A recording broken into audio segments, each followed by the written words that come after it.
not quite ready. Sorry, chat. I had the motivation to do something work-related right before stream, and I'm dumb. I don't know what else to say. I'm stupid.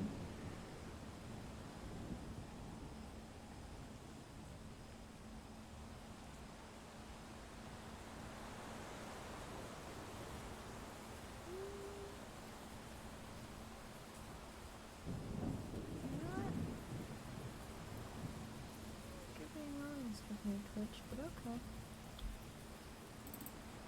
Any time you want to start up, that'd be chill. Yo, Kenny, what's up? Bitch, I don't care.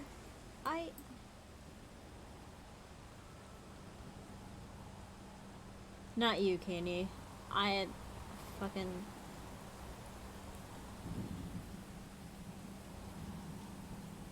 Steam's trying to update right now, and I'm like, bitch, I don't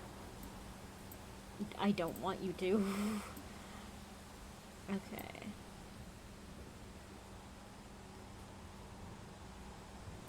I'll wait for typical stream, you're not wrong.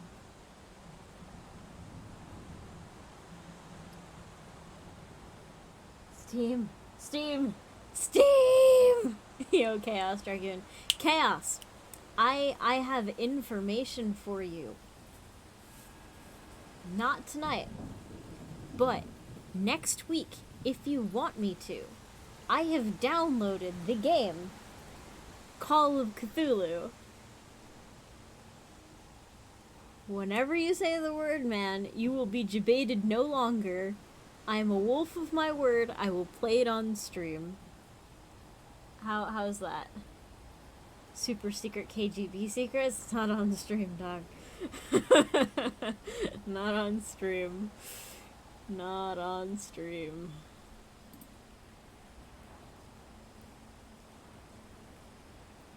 Yeah. Up to you, only if I want to play it. Oh, hell yeah, I do. But I think I will play it...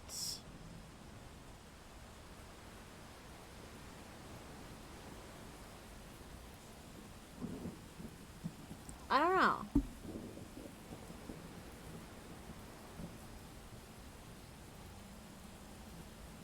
Depending on how I feel, we could play it next week even.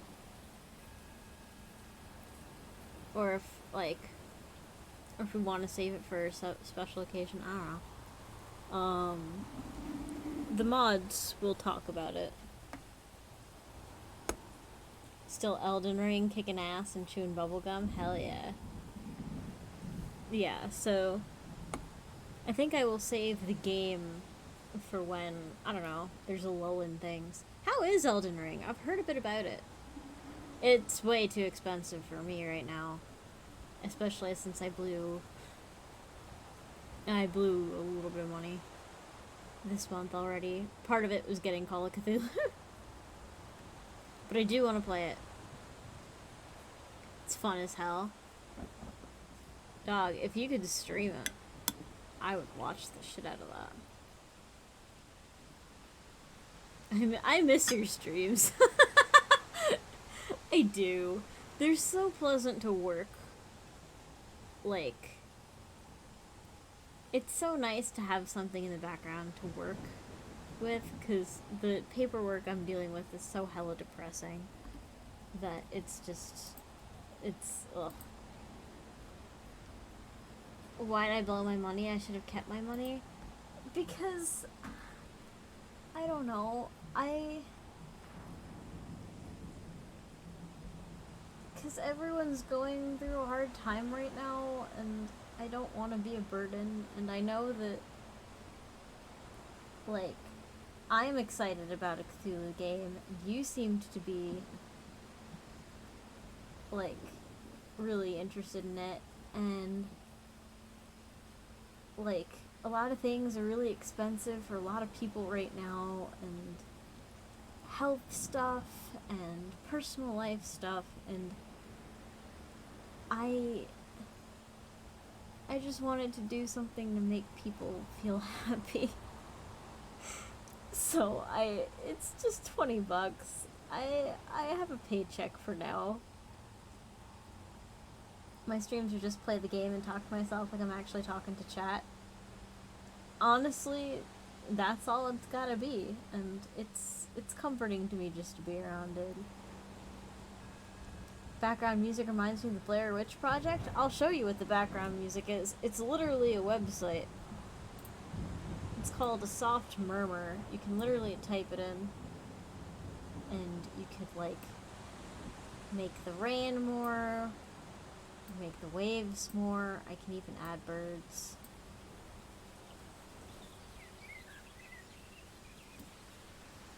Could add fire. I can add crickets. I can add people. Allegedly. Oh, there you go. Turn off the singing bowl if I want. I like having it on because it makes it creepier. Turn off that white noise. Pretty cool. Yeah, it's just asoftmurmur.com. It's free. More sounds? What?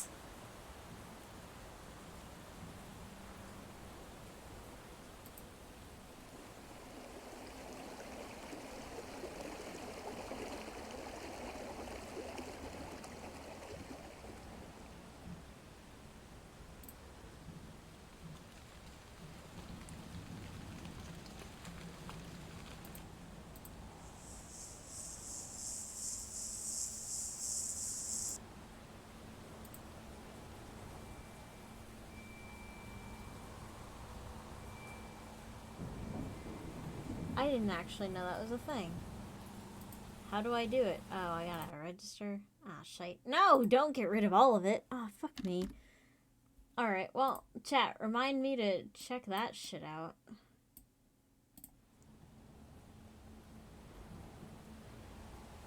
I had no idea that there were more things. God damn it, son of a bitch. Fuck. Alright, well, now I know. I get a chance to actually use my PC because school's stressful at the minute. Yeah, that's fair. But, yeah, I just wanted to get it because, like, I know you would have gotten it for me, Chaos. I know you would have, and that's part of why I did it, so that you, like, you didn't feel pressured to.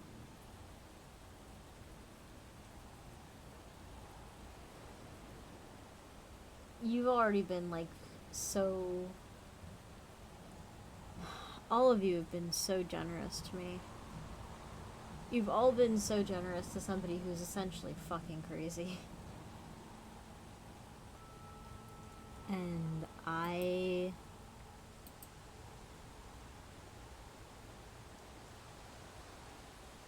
just want to make you guys smile and laugh and just, like, make your blood pressure lower just a little bit, because life is just shit.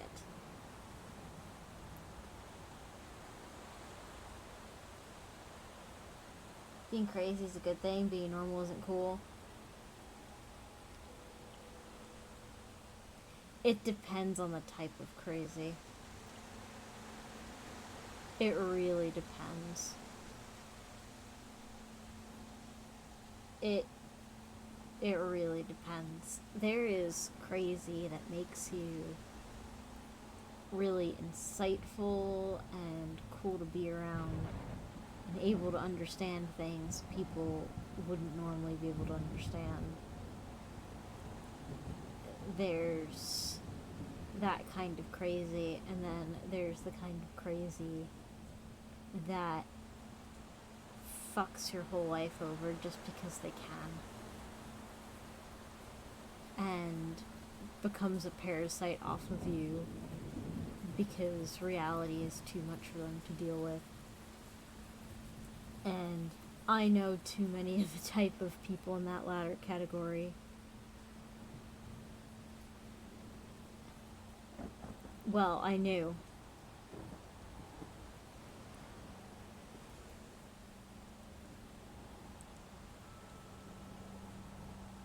I knew, and I don't miss them.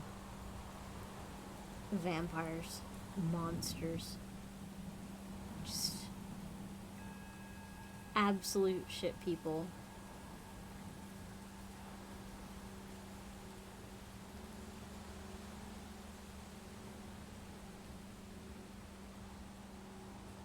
And honestly, that I thought that the way they treated me was normal is scarier than any story I can read you.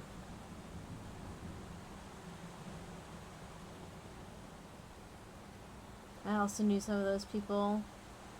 They no longer are here. Yeah. Yep. I can drink to that one, Doug. May the gods keep the vampires and the monsters far away from us. Hear, hear.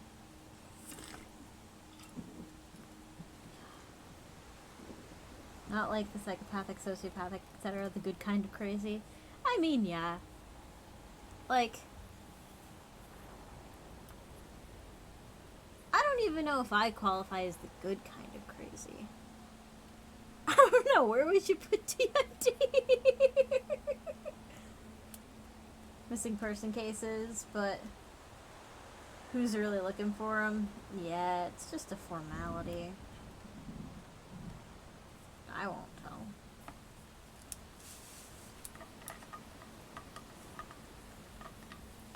Did I yeet my straw out of the... No, it's still there. Okay. Sorry. Bong water bottle is making a cameo. But yeah, how about... You know what, Chaos?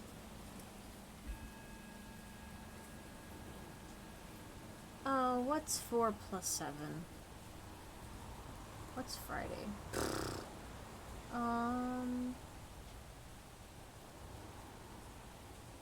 You know what? Fuck it. Just don't go to the playground on East Street, that's all I'm saying. Alright. Chaos.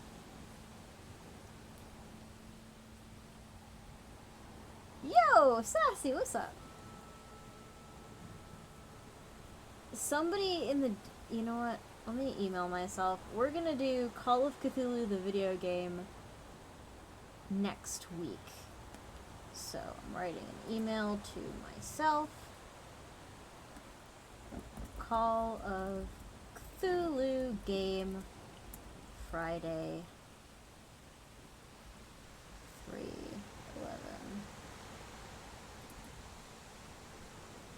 You know, and I'll send this. I will send this so that I get it on Thursday.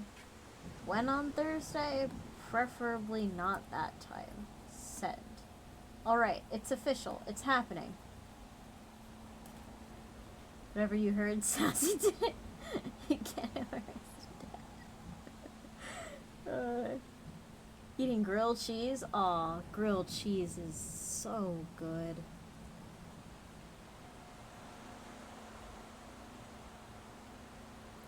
How the fuck do I make gluten-free grilled cheese? How the fuck do you make gluten-free garlic bread? Ah, shit. Fuck. I gotta figure that out. With garlic-free bread. You say that, and it sounds so simple, and I feel so stupid because I hadn't thought of that. There's literally gluten-free bread. Yeah, I've seen gluten-free bread in the fucking supermarket, and I've never just picked up a loaf. I'm so dumb. I mean, gluten-free garlic bread, I assume you just add garlic to bread. I don't know how you make garlic bread, actually. Do you have to, like, uncook the gluten-free bread and then add... That's not how anything works.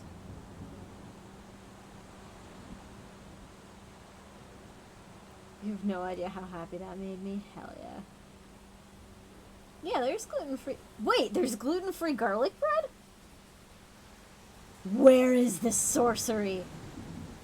Show me, wizard. Yo, Thunder Kitty. God, it's 15 minutes into this and I'm just having a ball talking to chat. I must know these ways. Walmart? You're shitting me.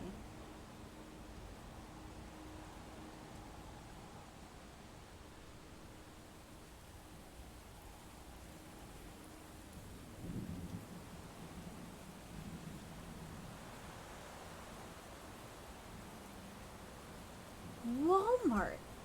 Why did it never occur to me to look there?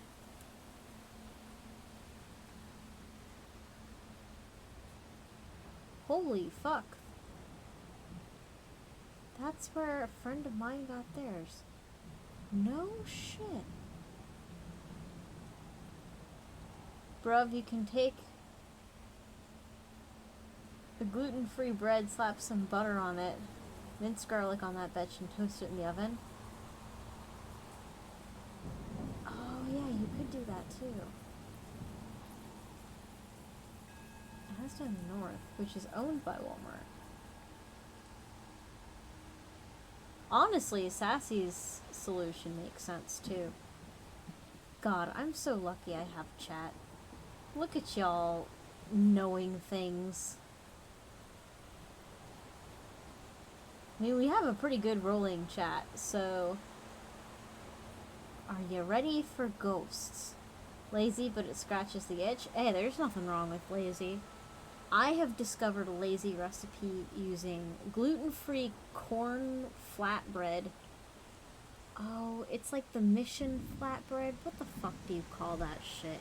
Tortilla bread?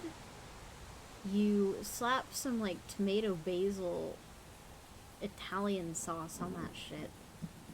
Cover it in some mozzarella. Throw that bitch in the oven for 13 minutes on 350 degrees freedom units. Yoink that shit out, and it tastes so good. But it's so lazy. It's so good, though. Ghosts. Are you ready, kids? Oh, yeah. Are the ghosts gluten-free? Ah, this is the question. Cauliflower pizza crust. Bruh, cauliflower pizza's underrated. So there's this frozen cauliflower pizza that, like, you could get at Stop and Shop.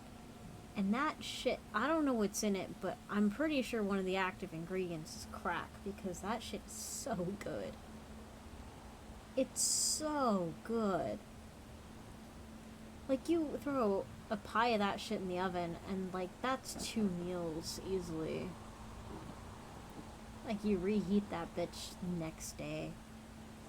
Well, half of it. You can even cut it into thirds and make it last 3 days. I've done that, no shame. Double tasking is difficult. Respectfully disagree. I have yet to find a cauliflower pizza that you've actually liked. Bruh. Okay, hold on. Hold on. Hold on. Cauliflower pizza. Hold on. Hold on. Where the bloody heck is it? Oh, god damn it. Oh, god damn it. Is it just Stop and Shop? Cauliflower pizza. Where the it's in this beautiful... Ah, here it is. Come on. Help me out here. It's this shit.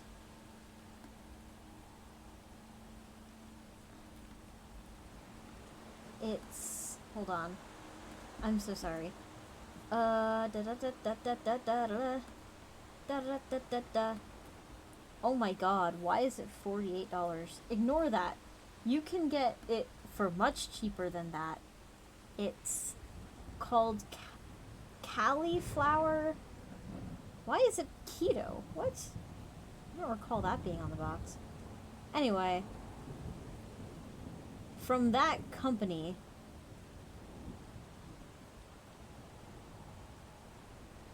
I do. Okay, no, here we go. Here we go. Ignore that last link. That link is stupid. Yes. It was one of the first things I found after my doctor said no more gluten for you. It is surprisingly good. Don't make me make my pizza and send it to you. Don't tempt me. Oh, bruh. Chaos is formidable in the kitchen. There's a reason he is a firebird.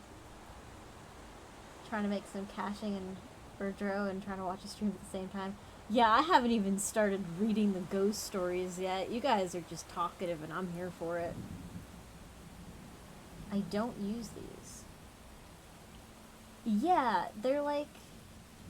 They're a lot of the way. They're not terribly expensive. They're not terribly cheap either. But if I'm really tired, they make for a good meal. Gluten is a lot of carbs and keto is anti-carb. That's why it's keto friendly.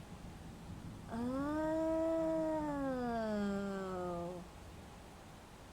Gluten has carbs?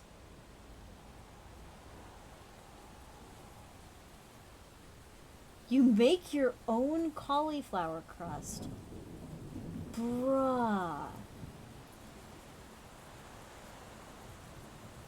How?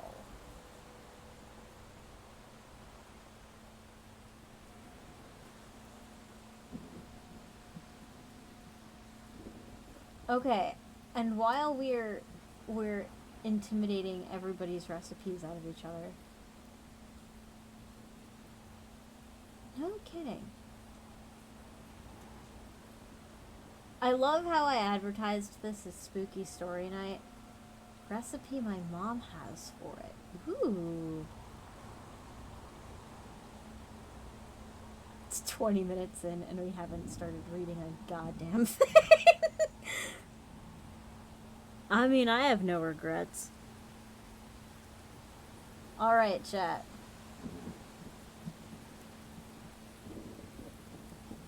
And now for the feature presentation.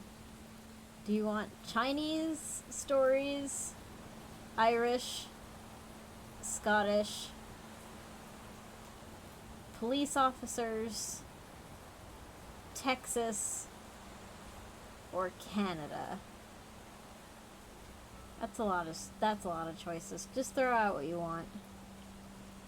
Story to submit, shortest horror story Monday? Ooh. Ireland? Okay. So, I have Ireland on deck. But chaos. You have the floor. Send me what you need to send me.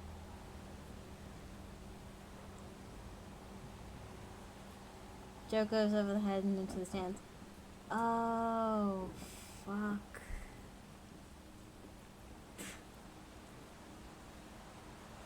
I get it now.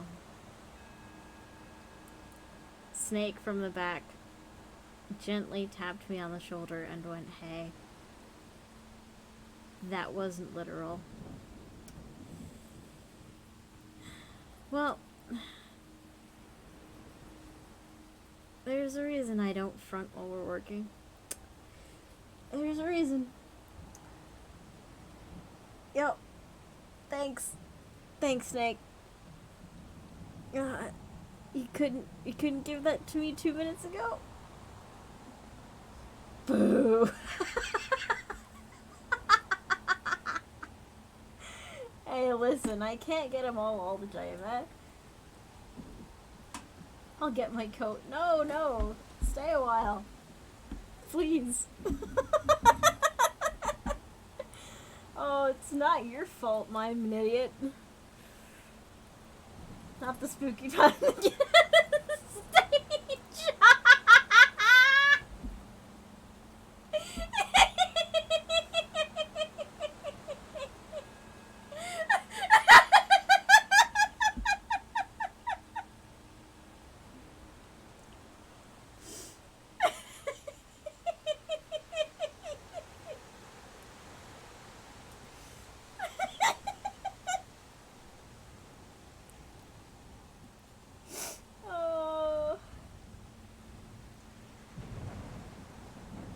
I haven't told my joke about airline food. What is the deal with airline food? Oh. Oh, that was a good laugh. That got me to cry. Alright. It's time for murder fairies. Is your opinion of it up in the air?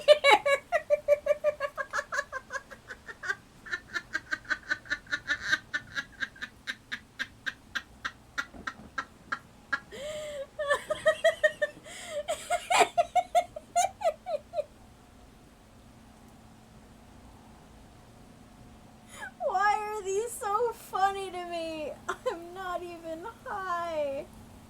I'm not on any medication except for my usual shit, which is sertraline, 25 milligrams, so that anxiety doesn't make Boomy boom himself. Oh, I'm just giggly. I'm giggly. Oh, God. Alright, I gotta find a story. Okay, the Weaver we've read. I gotta scroll to the ones that I haven't read. Are these so funny to me? I'm not even high. Needs to be a quote. Oh, hold on. Hold on. I can make that happen. Give it a second.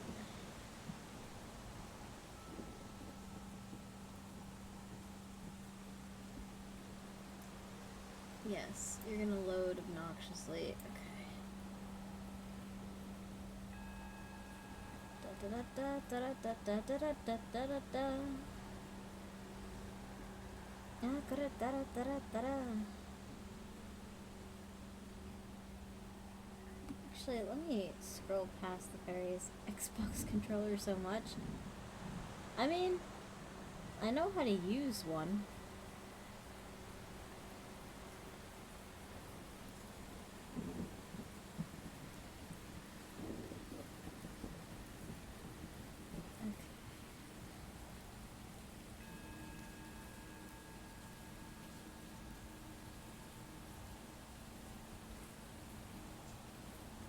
Here we go.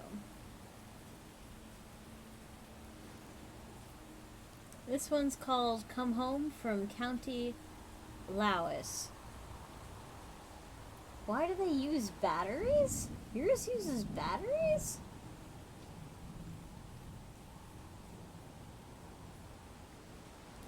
Oof. Charging station that gives you recharging packs to the controllers.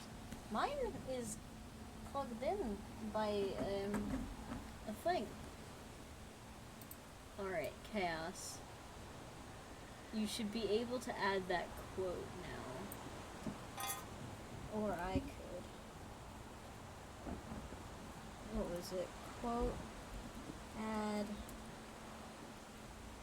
Why are this funny to me? I'm not even.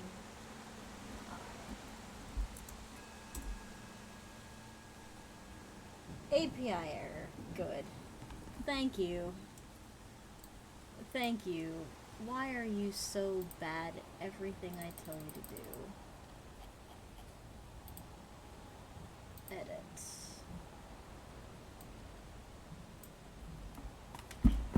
Ugh. Wait, what am I doing? Burning things down? Got it. Hey.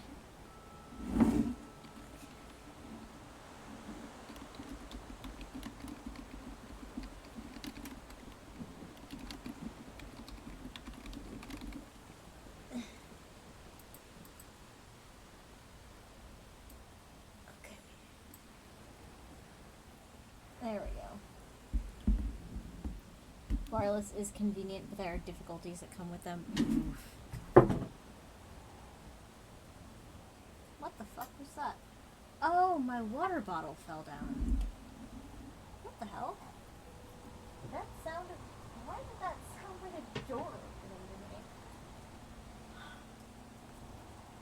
my adrenal levels went from like 0 to 100 in like a second. It wasn't a door. It was nothing. It was literally nothing. Alright. Here we go. We haven't even gotten to the spooks yet. Why am I so fucking jumpy? Survived being shot at by 12 NPC enemies. Stormtrooper aim. Alright. This one is called Come Home from County Lowis. 'Twas sometimes believed in certain country places that powerful actions or intense emotions might leave a mark on the landscape. Such a belief was probably rooted in the old Celtic ideal that humans were, in some mystical way, connected to the land which they lived, and that one would affect the other. Thus, violent acts and murders often left an impression on the countryside, like a sound on a recording, and might be played again by somebody who had the abilities to sense them. This was often offered as an explanation for ghosts and phantoms, that they were actually the recordings of dramatic past events held in the land, to be detected by certain individuals. Similarly, periods of great emotion or distress, either from a community or from an individual, grief, anger, loneliness, might also be imprinted on the world around, such as to be reactivated at some future date. Powerful events such as the Irish potato famine, it is said, can sometimes stir up echoes which can reverberate down the generations, even to the present day, and that there are some to have claimed to see ghosts relating to that period of time. Oh, is it Leash? Not Lowis, it's Leash? How the Dog, Gaelic makes no sense written out sometimes. That name has every vowel except for an E. Do they all just average out to Leash? Okay. I mean, you can't be wrong. You're from there. But,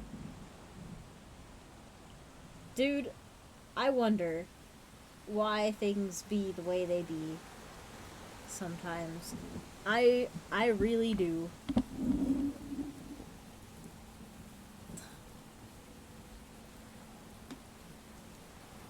Not everybody, of course, had the ability to see or hear such recordings. It was believed only those sensitive enough who had special abilities. In country areas, as such, people were often referred to as spey folk in the northern of Ireland, or ghost seers, and were treated with respect and awe by the community around them, as they were believed to have some sort of mystical connection to the other world, the world of fairies and spirits. Oh.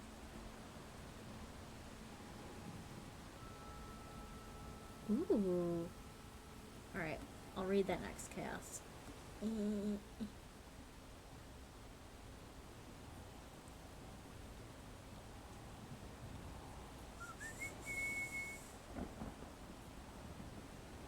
Irish is like that, but it is for some dumbass reason. I'm sure there's a good reason.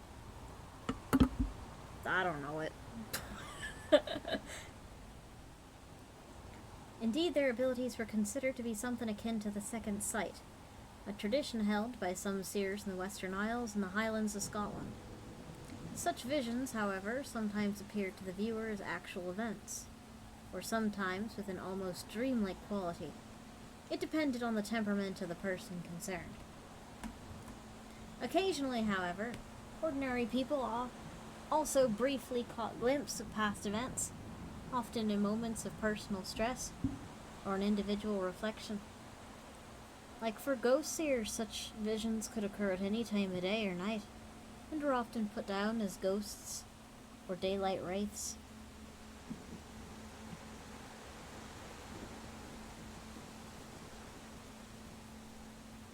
It was thought that they were induced by the circumstances in which individuals found themselves. For example, those who were sick or grieving, were more likely to see things than those who were not. Those who were intoxicated might also be prone to see such things, although, of course, their testimony was always open to question. It was also said that certain places throughout the countryside were more susceptible to holding such memories than others, and those who visited them were more likely to experience visions of former years. Lonely roads, isolated houses, remote hollows, many sites well away from the hurry and bustle of the workday world might be, and were often considered as such places. It was well to avoid them, as who knew what ancient and terrible recollections and memories lay there, locked into the land.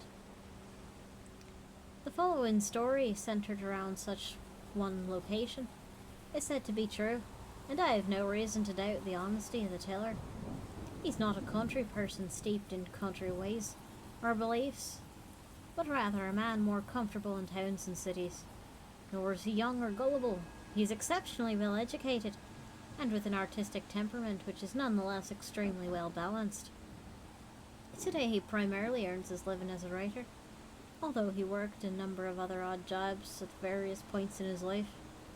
He told me the story several years ago, and I have since obtained his permission to repeat it here, on the condition that I do not disclose his actual name, and that I give only a general indication as to the location where it all happened. I was pleased to give this undertaking in order to be able to account his story, which is both eerie and mystifying. About 2 years ago, I also travelled with him to the location that he mentioned. The house, which had a considerable local reputation as a ghost place, is still there, and though it was a high, bright day in the middle of summer, the evening was drawn on, and I felt a distinct chill in the air which, I imagined, might not be altogether from this world. At that moment, the memories hidden in the land seemed very close. When I was in my mid-20s, I suffered what some would call a kind of breakdown, possibly brought on by overwork. Whew, I know that life. The doctors diagnosed it as nervous exhaustion and recommended I take a complete break away from all things that were weighing on me down at the time. I'd been working in a clerical job, but had also been trying to make it as a writer, working late into the night and getting up very early in the morning in order to tackle my manuscripts, which I fondly believed were works of great fiction. On top of this, I'd got into a bit of a debt. Not a great deal, but enough to add the pressure on me. I didn't really see how I could take the doctor's advice. Thankfully, I had a number of friends who were perhaps more concerned about my welfare than I was about myself. One in particular took me by the hand and forced me to rest. You've got to get away from the town, he told me. From phones a ringing, from posts that has to be answered from the phone, people calling. You need to get away somewhere very secluded, where nobody knows where you are, and just get your head together again. And just to help you, I found you the ideal spot. A house in County Laois, tucked away in some corner of the Bog of Allen. A friend put me in touch with the old lady who owns it now. And I rang her and offered her a little bit of money for 2 or 3 weeks. No, don't offer me anything. I'm glad to have done it. I told her that it was for a friend who's coming out of a bad time, and she was very understanding. House is yours for 2 or 3 weeks, and it's already paid up. I think she was glad to get some money for it.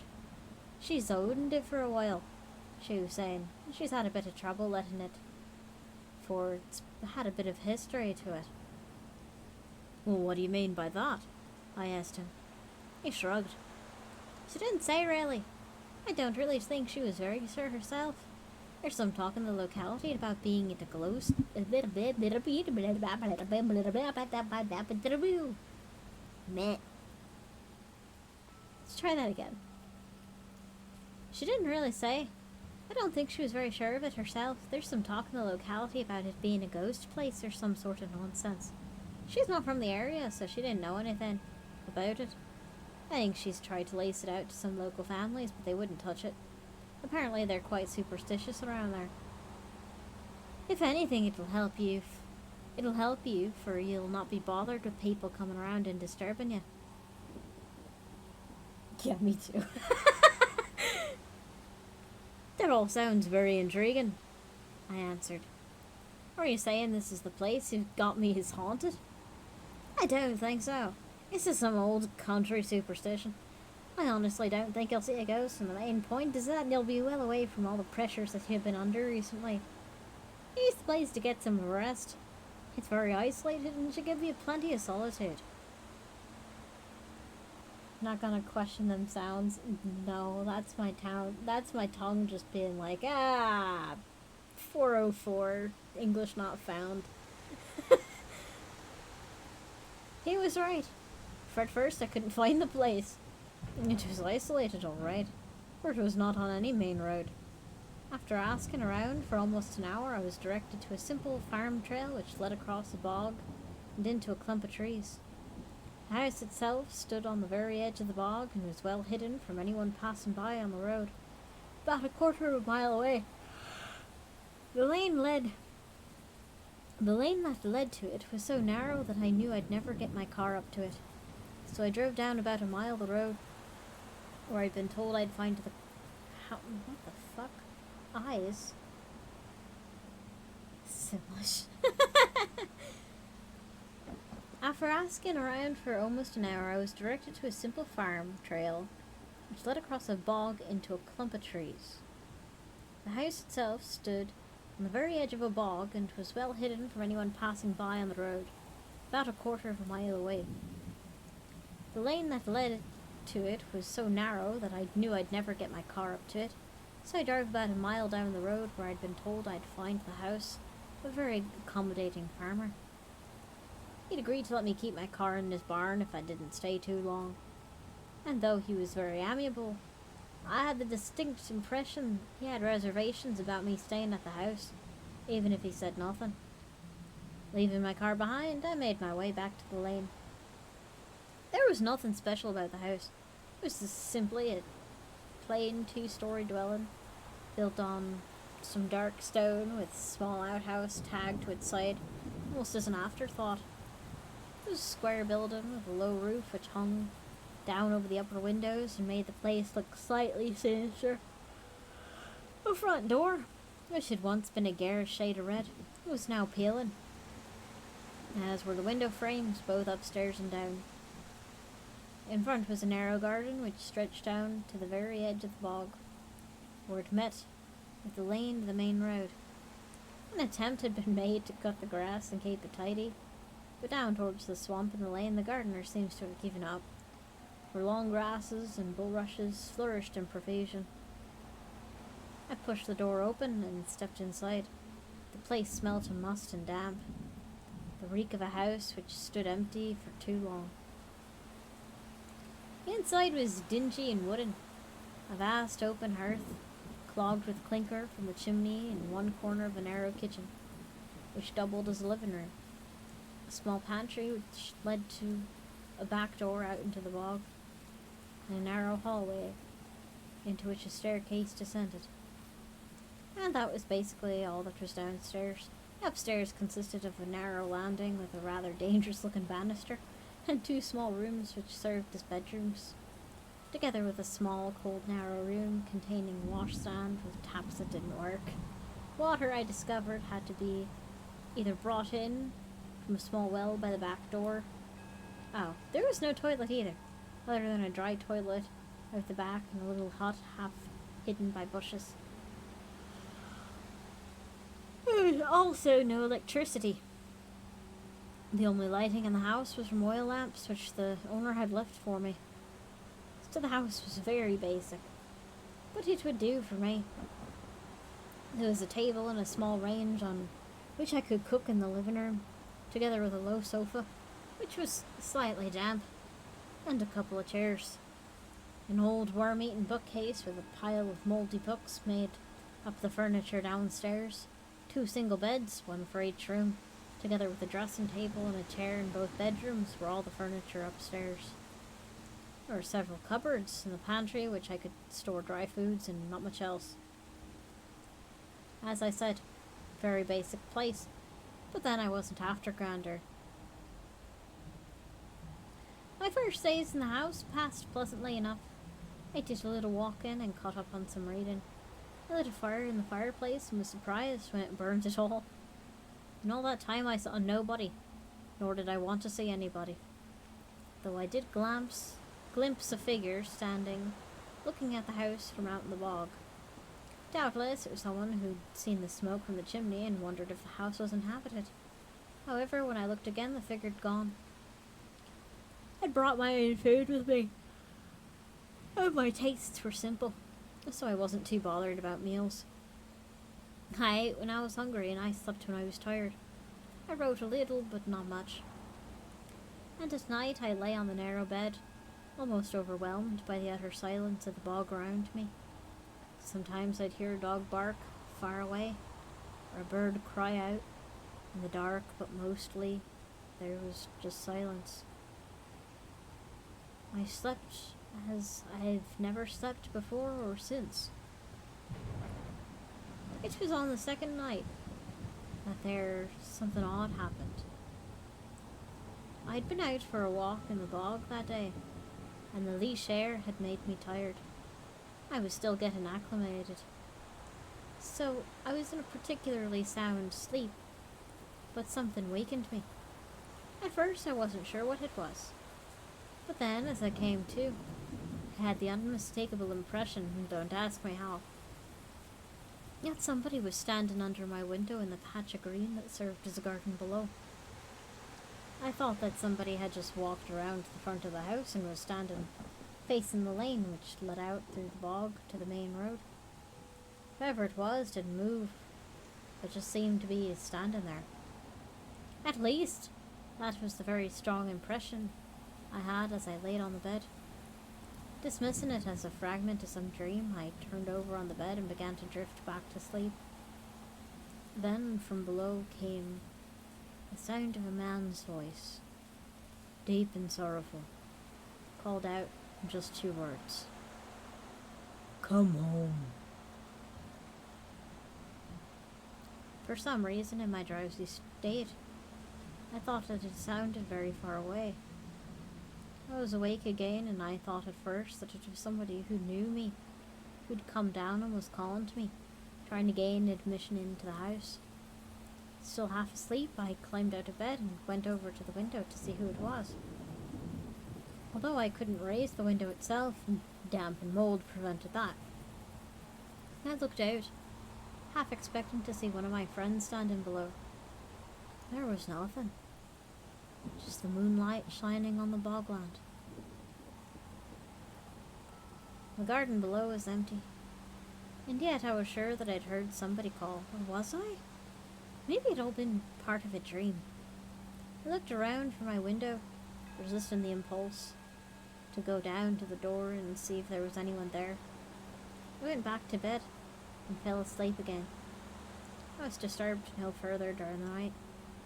The next morning I went out into the garden, checking to see if I'd visitor, but found no trace of anyone near the house. I busied myself during the day with some writing, and as the evening drew on, I cooked myself a main meal and settled in for the evening to do some reading. Gradually, the tiredness of the day got the better of me, and in the end I climbed the wooden staircase to the bedrooms above and was soon snoring. When I opened my eyes again, it was still dark. It must have been just after midnight or very early in the morning. I had a distinct impression that I'd been woken by somebody speaking close or making a noise under my bedroom window. I lay for a moment, but there was no other sound or movement, and thinking I'd been dreaming again, rolled over to go back to sleep. "Come home." This time I'd heard the voice quite distinctly. It was a man's voice, heavy and laden with grief. Indeed, all the woes of the world seemed to be contained in those 2 words. It seemed to come drifting up from under my bedroom window, where the front door opened onto a path from my garden. The effect was like plunging me into a bath of cold water. Suddenly I was fully awake and sitting up in bed. I sat for a moment, waiting for the voice to speak again, but there was only silence. Cautiously, I rose and walked over to the window. As on the night before, there was nobody near the house, only the moon shining down onto the front of the house. The bog all around seemed very peaceful. Perhaps what I thought I'd heard was just an echo of the breakdown that I'd just been through. At least, well, that was my reasoning. I went back to bed and lay down, but I didn't sleep. Oh, come home. In all my life, I'd never heard a plea so mournful or so heartfelt. 'Twas a man's voice, filled with catches and sobs, laden with grief and anxiety. And there was no mistake. It came from outside, just below my window, and somewhere near the front door. I sensed somebody moving along the front wall of the garden, front wall of the house and into the garden. Once more I got up and ran to the window, and again I saw nothing, just the emptiness of the bog stretching away to distant dark hills. But I had absolutely no doubt that I'd heard a man call out, for the poignancy and loneliness in that cry had almost been too much to bear. Again, I got up and, lighting the lamp, went downstairs. The place was in darkness with nobody about. I looked in the pantry and checked the back door. It was locked. I went to the front door, opened it, and peered out into the night. The garden was drenched in moonlight, but there was nothing moving. Or was there? At the far end, where the lane started across the bog, was a huge, dark rhododendron bush, surrounded by shadows. It spilled out into the grass, and as I watched, I thought I saw one of them move. "Hello," I called. "Is there anybody there?" The only thing that answered me was a bird crying somewhere out in the boglands. I walked down to the bush, holding my lamp in front of me, as if for protection, but there was nothing there. As the light advanced on the bush, the shadows fell away, revealing only a stretch of empty grass. I went back to the house, puzzled by what I'd heard. Was somebody trying to play a rather cruel trick on me, I wondered. But then who would know that I was there? It was all very puzzling. You might be sure I got very little sleep for the rest of the night. But in that time nothing happened, nor did I hear the cry again. In contrast to the first few days of the house, the next day seemed to drag out slowly. I tried to read, but I couldn't get the memory of that lonely call out of my mind. Truthfully, I've heard few things sadder. It had been the lost cry of a broken heart, and it somehow reverberated in my mind. I went twice to the well and the back door, and once to turf stack down beside the dry toilet to get fuel for the fire. Whilst I was there, I chanced to look across the bog and saw the figure that I'd seen previously standing a good way off, among some clumps of bushes which rose out of the morass, looking toward the house. 'Twas a man, dressed in a dark coat and trousers with a cap pulled down on his face. He looked like some kind of labourer or local farmer, and even from a distance, I thought he'd seem a bit shabby. He must have glimpsed me, for he turned on his heel and was gone, striding through the bog as if to get well away from me in the house. I went back indoors. The day passed, and I made myself a simple evening meal. As I said, my appetite had not fully returned after my illness, and my wants were not great. Then I read until late, and it was time to go to bed. I will tell you that I climbed the wooden stairs with some apprehension, as I had really no wish to go up there, and when I did fall into bed, I lay awake for a long time.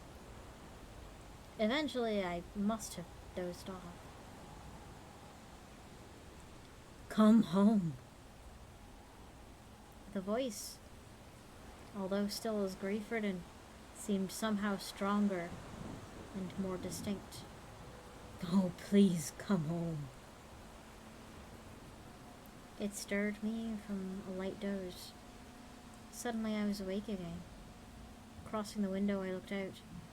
The land below was in darkness. Clouds masked the moon, and I could barely make out even the rhododendron bush down by the lane. But even as I looked on, I knew there was nothing there. If somebody had been playing a joke on me, they were probably gone by now. I turned to bed. Come home. I was just pulling back the covers to the bed in order to get in when the voice called again. This time I was sure I'd heard a footfall on the step at the front door. I rushed back to the window to see if I could catch who it was. At the very far end of the garden, a little away from the house, and by the big rhododendron bush, there was a light of some sort burning. It was not from a torch or anything like that. Rather, it seemed to be a lantern held aloft by an unseen hand. Somebody, I imagined, was standing at the mouth of the lane, was carrying a lamp, either for signalling or some other purpose. Ah, at last! I said to myself in triumph. I'll see who you are now. You're not even bothering to pull on a dressing gown. I hurried down the stairs, across the short hall, and flung open the front door. The garden was in darkness. There was no light at all at its end by the rhododendron bush. I walked down to the mouth of the lane, but there was nothing, or nobody there. The garden was very still. I even walked a little way down the lane and into the bog. There was a movement to my right, but it was only a waterfowl that I disturbed, which went flapping away across the marsh. The dog barked somewhere far away. I looked around, hoping to see the lamplight bobbing away, to disappear across the bog, signifying that somebody human was carrying it. But I saw nothing. It was my imagination. Had some vestige of the breakdown returned? I made my way down, back to the house, but I couldn't sleep. I sat for the rest of the night reading by the oil lamp and hoping somebody would come again. There was nothing. If I wasn't going crazy, then somebody had to be playing some sort of game with me. The next day, about midday, I went to the mouth of the lane and looked across the bog. This was roughly about the time I'd seen the man standing out there, and there he was, walking a little way in the direction of the road. Hello! I called to him, but he didn't seem to hear and just kept walking away from the house until a clump of low trees hid him from my sight. But I resolved that if I saw him again, I'd corner him. I was convinced he might have had something to do with the mysterious nightly goings-on. I decided not to go to bed, but to sit up, not lighting the lamp, and wait to see if anybody came about. That way I would be able to test whether I was sane or not, if I can relate to that. I cooked myself a meal on the little range, and then sat down to read. As darkness stole across the Leash countryside, the bog felt silent. I snuffed out the lamp and sat down on the sofa to wait in the gloom. The phosphorescent hands of my watch crept round with almost intolerable slowness, but nothing happened. I waited and waited, but all was silence itself outside. Weariness must have overcome me, and I gradually drifted off. It must have been the sensation of somebody passing in front of a lower window that wakened me. Whether it was a footfall or somebody actually brushing against the glass, I don't know. But whatever it was, it stirred me. From somewhere close by came the now familiar anguished voice. with its repetitive call. Come home. Oh, come home. I ran to the window which looked out to the plain. Down beside the rhododendron bush, the light was burning again, yellow, smoky, almost orange, like the light from a lantern or an oil lamp. Without hesitating, I ran through the hall, opened the front door, and was out into the night-bound garden. The light was still there, burning brightly beside the blackness of the rhododendron bush, and slowly I advanced on it. Now, at last, I'd see who'd been tormenting me.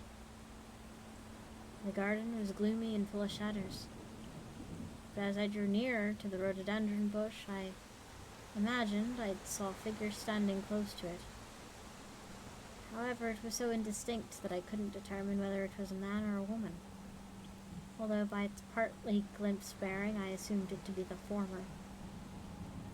I was aware of no more than a clot of darkness, a dark bulk off to the side of the bush, suggestive of a figure of some sort. It seemed to be holding up a light, something that looked like an old-fashioned lantern or a hurricane lamp that threw out a sort of jaundiced light on the edges of the great dark bush. Instinctively I knew that this was the being which cried out so pitifully each night. Indeed, I sensed the words without the figure having spoken. "Who's there?" I asked, my own voice shaking slightly. Who are you?" The shape didn't reply. In fact, I sensed that it seemed totally unaware of my presence, that it was concentrating on something in the dark toward the end of the lane or out in the bog. "Come home."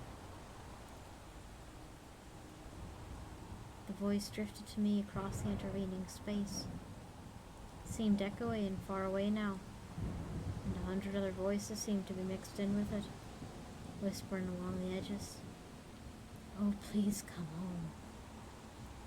Although frightened, I made a step closer to make out what the shape in front of me might be. At the same instant, there was movement off to my right. Something stirred in the undergrowth. It might have been a bird or a rabbit or some such animal, but instinctively I turned my head in its direction. In that instant, the shape was gone. The light winked out, and I was alone in the garden, and in the dark once again. Somewhere out in the bog, Somewhere out in the bog, a fox barked sharply. "Who is it?" I called again. I still hoped that some human agency lay behind the appearance. However, I was now beginning to think one of two things. Either it might be a part of my illness which had lingered on, and this terrified me. It might be something supernatural. I could feel a cold sweat break out on my forehead. Far away in the night, I heard the cry again, just plaintive as before, but fading away. "Come home." The night suddenly seemed very cold, and I turned back to the relative warmth of the house. I now thought that it might be some sort of supernatural manifestation. You can be sure I didn't sleep at all that night. I sat on the sofa listening for the voice calling from somewhere nearby. Occasionally I would cross to the window and look out, expecting to see that queer jaundiced light at the foot in the garden once more. But there was nothing. As daybreak rose over the bog, I fell into a slight doze, sleeping fitfully until the early afternoon. I ate only sparingly, fearful that my sanity was going, and as night came on I sat, almost unmoving in the lamplight in the sitting room, waiting for the plaintive cry to come, and burying my head beneath the cushions of the sofa when it did. The next day I more or less moped around the house, trying vainly to write something, convinced I was on the edge of another breakdown, whether induced by ghosts or by my own morbid imaginings. A sort of blackness, loneliness, almost bordering on despair, had descended on me, and I couldn't shake it. An explanation of sorts would, however, come in a sudden and unexpected way. I'd been out at the dry toilet, which, as may be remembered, lay at the back of the house away from the well. As I returned to the house through the bushes, I suddenly became aware of somebody standing by the back of the door. By the back door. And trying to peer in the back window into the pantry. For a second, I froze and stood my ground. I'd not lit a fire that morning, and perhaps the person might have been checking that I was still in the residence. It was the man whom I'd seen out on the bog, a local labourer-like individual, dressed in a dark torn coat and trousers and a heavy working man's boots. He was moving along the back wall of the house rather furtively, creeping up to the edge of the window and peering round it in a highly suspicious manner. Carefully, I crossed the intervening space and laid my hand on his shoulder, making him jump. He turned, and for the first time I saw his face, framed by the shock of dirty white hair. It was a local face, broad and tanned by the weather, set below heavy, dark eyebrows. There was no guile or malice in it, only a look of genuine surprise and fear. "I meant no harm," he said immediately, in a thick, heavy country accent. "I was only checking to see if there was somebody still in the place or if you'd gone. I'd seen you watching this place 2 or 3 times before," he snapped back. The terror and lack of sleep had made me irritable. "Why should you be so interested in this house?" He seemed to cower back. "I meant you no harm," he repeated. "I sometimes use the well, and I wanted to check if anyone was about. I was surprised that there would be anyone living in this place at all, and I thought you might have gone." "Why would you think that?" I answered him hotly. "You've been watching me well enough for the last few days." I could sense that he wanted to be away, but here might be a chance to get to the bottom of the mystery of the house. He shuffled to one side, and I was frightened he might take a run for it. "The place has a bad name about it," he said. "There should never have been a house built on the spot, and that's the truth." What do you know about something? What do you know about somebody shouting in the night?" I demanded.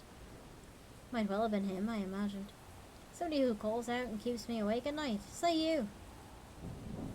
His eyes widened, and he seemed to relax a little. "You've heard it. The man that cries," he said. "And you thought that it might be me? You or somebody else. Somebody trying to frighten me or make a joke of me," I replied hotly. He gave a small laugh, and his fearful manner relaxed a bit. "And you think it's me? Well, it's not me. But I know about it. Nobody knows what it is. Some people say it's an echo or a memory." He looked around toward the back of the house. "Nobody remembers who built this house, for it was built just outside living memory. But they said it should never have built in the first place. Maybe somewhere nearer to the road, but not here." "Why not?" I asked. "What do you mean?" He paused, unwilling at first to say more, but then he went on. "There's some around here who believe that this is a fairy place. A special place. They say there used to be an old ring fort here, which went way back beyond the time of the church and into pagan times. They said it was a magical place that it could remember.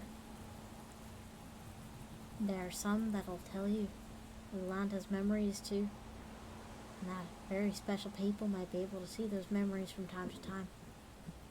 People who have the gift." He said this as if it should mean something to me, and looked at me pointedly as he spoke. Then this thing that I heard is some sort of prehistoric pagan ghost?" I asked him, but he shook his head. He was still looking to my right, and I thought that he could very well make a run for it. "No, not from the very old times," he answered. "Never mind this house being built, but I do mind 1 or 2 who lived in it. Not for long, though. I think some of them heard what you must have in this place. Always kind of had a feeling about it. But there used to be an old fella in this country whose father said to have heard about a man who lived in it. He lived there with his daughter, his wife being long dead, and he seems to have been a decent fellow enough. The daughter was very headstrong and liked her own way, and he was very proud and wouldn't give in to her. The pair of them clashed every day, and in the end he told her to get out, and so she did, and she went to Dublin. I suppose he thought she would only go for a few days and then she'd be back with her tail between her legs. But he never saw her again. She was murdered, you see, somewhere in Dublin. Her throat was cut from ear to ear. He made a motion with his right forefinger across his own scrawny throat. The sailor took up foot. There was another pause. Nobody knew for a long time what had happened, but all the time she was away, her father was distraught. Even though he was very stern and strict, he still loved her. He thought to him in the end went for his mind. He used to stand at the end of the lane, calling for her to come back and telling her that he forgave her. He got stranger and stranger in his ways, for he was a man that never mixed much with people. And did he ever find out what happened to her? I asked slowly, almost afraid of the answer. Oh, aye. But he did find out. They say he did himself in. He used to come out at all hours of the night calling for her. Sometimes with a lamp and other times not. The guilt got to him, you see, and he blamed himself for driving her away from the house, away to Dublin. In the end, it all got far too much for him. Some people that knew the story say that he wandered into the bog out there and was drowned. Some say he hanged himself on the stair banisters of the house. I thought of the narrow and dangerous banisters at the top of the stairs and shuddered a little. Or some will tell you he just died of a broken heart, but nobody knows. The old fella told me they didn't know. They say something still hangs about the house, still calling for her to come home. There's the people that'll tell you they've seen a light in the bog, and that's the old fella looking for his daughter and never finding her. People say it's a ghost, but it's more likely to be a remembrance held in the land round about. There are places that are like that. Old people knew about them. The young ones don't. He looked at me oddly. You say you've heard it yourself? I've heard a sound, I answered, like a call, but I can't truthfully say what it is. You say that other people might have heard it. Have you heard it? He gave me an odd sort of smile, sledging around me toward the bog as if anxious to be away. Some people say they still hear it on still nights, calling out across the bog, but I never have. He replied, I've seen something that looks like a light, though along the edges of the bog, but the priest said it was just marsh gas. And he says the call is no more than a shout of a fox or some other such thing. But I don't know. I stood there for a moment, unsure what to say, or what question to ask him next, but he continued. Maybe it's nothing more than a memory the land holds. This was supposed to be a fairy place. A house should have never been built here. I wouldn't lodge in it for a minute. There's a really bad feeling to it, I think. And with that, he darted past me through the gap which had separated the house from the bog. But I've got to go now. I've urgent business somewhere else. Can't tell you anymore. Last sentence was slightly garbled. It was an odd way to leave. I had to run after him, and thought the better of it. What would I ask him, and what more would he tell me? I know all that I needed to know, I suppose. I watched him run across the boggy ground, his boots splashing up water as he went. I turned and went back to the house again. Knowing the history of the place did me no good, nor did it grant me any comfort. If anything, it worsened my situation there, for almost a tangible atmosphere of gloom had settled over the house, an atmosphere which I could now trace back to the lonely, grieving man who once lived there. The house itself seemed to hold a heavy air of oppression about it, and as I went from pantry to living room to narrow hall between the bedrooms upstairs, I couldn't help but think of the sad, anxious man who'd once done the same. I slowly began to realize that, although the house had been rented for 2 more weeks, I couldn't possibly stay. For the good of my health and for my sanity, I reasoned, I need to leave it as soon as possible. And yet I wasn't altogether sure. Maybe the feeling was no more than a notion that had been stirred in me by the strange old man's tale. Maybe it was just foolishness. Maybe there was no basis in all the tale, and he just told it to me in order to frighten me. My car was still stored away in the neighbouring farmer's shed, and I walked up the road to check that it was all right. Whilst I was there, I spoke to the farmer who was working in the yard. He was a burly, pleasant fellow who looked a no-nonsense kind of person. I didn't talk about the house and its alleged history directly, but I mentioned that I had seen an old man skulking about in the bog. He simply laughed. "Aye, that'd be Thaddy Rafferty," he replied. "He's always about there. Have you spoken to him?" Not wishing to disclose what had happened, I told him we'd exchanged a few words, but no more. He laughed a little again. "Well, he's a strange one, all right. Comes from a strange family, brothers and sisters are all the same. Queer, dreamy people. Always saying things or hearing sounds that nobody else could say or hear. They say he has notions about the bog. Says it's full of fairies and the such like. Full of old tales about druids and ghosts, he is. He's not really all here." He looked at me knowingly. "I wouldn't listen to anything he tells you, for he's got his strange notions. Sometimes I think he should be put away somewhere, for he's always trying to frighten people who don't actually know him. There's no truth in what he tells people." However, when I casually mentioned the house to him, he looked at me oddly and wouldn't be drawn on it. He told me some man had hung himself there, I probed, after his daughter was murdered in Dublin. He turned away and refused to meet my gaze. "If there was, I'd never heard of it," he replied with a tone that suggested I should let the matter rest. "Could you stay in the house of a night then?" I chided him in sort of a half-joke. He didn't answer me for a minute, but busied himself arranging meal bags. "No, I wouldn't," he replied finally. "It's a damp old place, too close to the bog, and I have a problem with my chest. Wouldn't suit me at all. Might suit a younger person like yourself, though," he added more cheerfully, as if to lighten the mood. However, he would say no more about the house, and that was really the end of our conversation. When I returned to the building, the overwhelming sense of melancholy struck me again as soon as I walked in through the door. Loneliness seemed to envelop me like a dark cloak as I stepped into the tiny hallway and looked upward.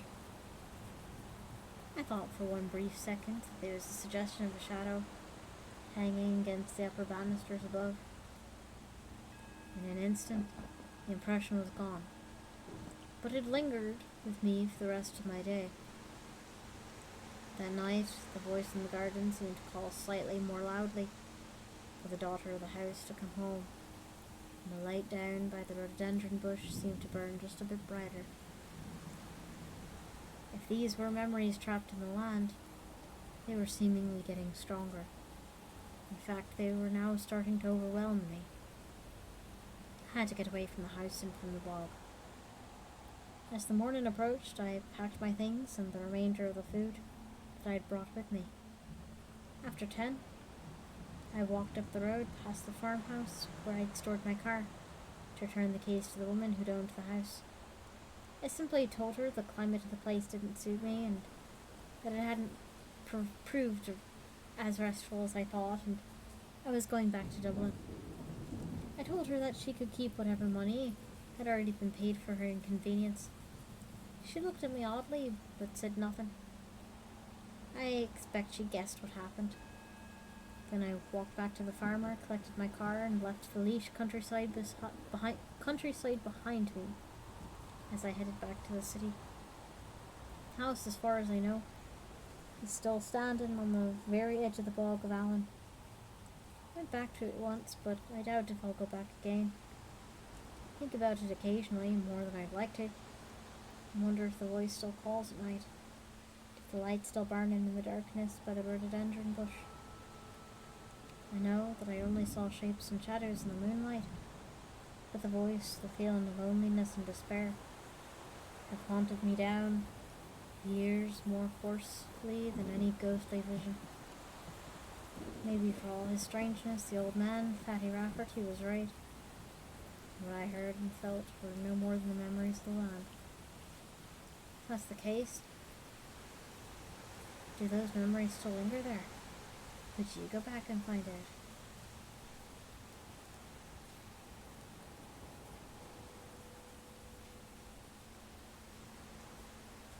And that's that story. Alright, Chaos. If you're still here, you've been waiting patiently. I will read your story. This one is written by Chaos Dragoon himself. This is Twisted Tales, Chapter 3, To Be a Master. You're still here? Hell yeah, dude. Have you heard of Pokemon? There's this new game that came out that took the whole world by storm. It was such a success that there were toys, cards, and even a show about the game to this day. More spooks? Hell yeah. Yeah, this is Chaos's work. Chaos wrote this. So, you know it's gonna be a good one. Shit. Have you heard of Pokemon? I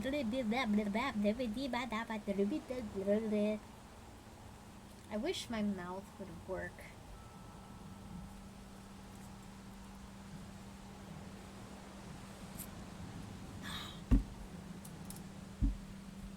Water should help.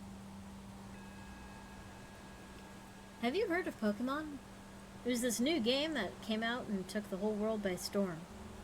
It was such a success, there were toys, cards, and even a show about the game that to this day is still going on. How I wish it never became a global phenomenon. Otherwise, none of this would have happened. 3 months ago, it started with a missing cat. Mrs. Tully called about her missing cat, Whiskers. We simply told her we'd keep an eye out for the cat since we weren't going to send the entire police department to search for a cat that was probably just sleeping in the backyard. How I wish we would have sent even one officer to look for the cat, but none of this would have ever happened. Kaz's short story released.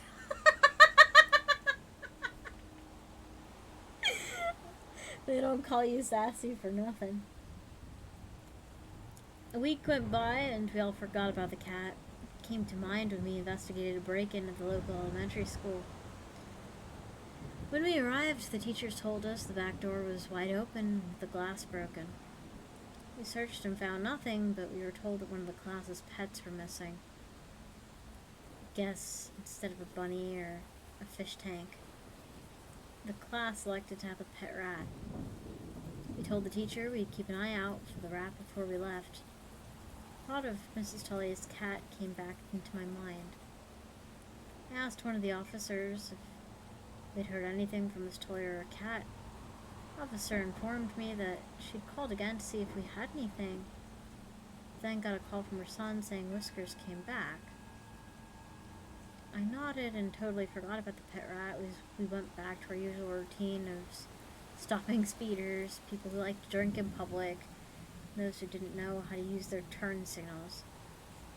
And that last part would always give me a strange look when the offenders had to come to court to fight the ticket. But I'm getting off track. Everything seemed normal until Alex Romano went missing. His mother called us in a panic, saying she hadn't seen him since he went off to school. Normally, many police stations would say wait 24 hours, but since I've heard enough horror stories about missing kids, we jumped into action the minute we got the call. got a huge group of police officers and locals to search for the kid. Sadly, we couldn't come up with any leads to his disappearance. We questioned his friends who saw him last, but they all stated that the kid left home by himself. The next day, we continued to search while his parents used the media to put out the word about their missing son.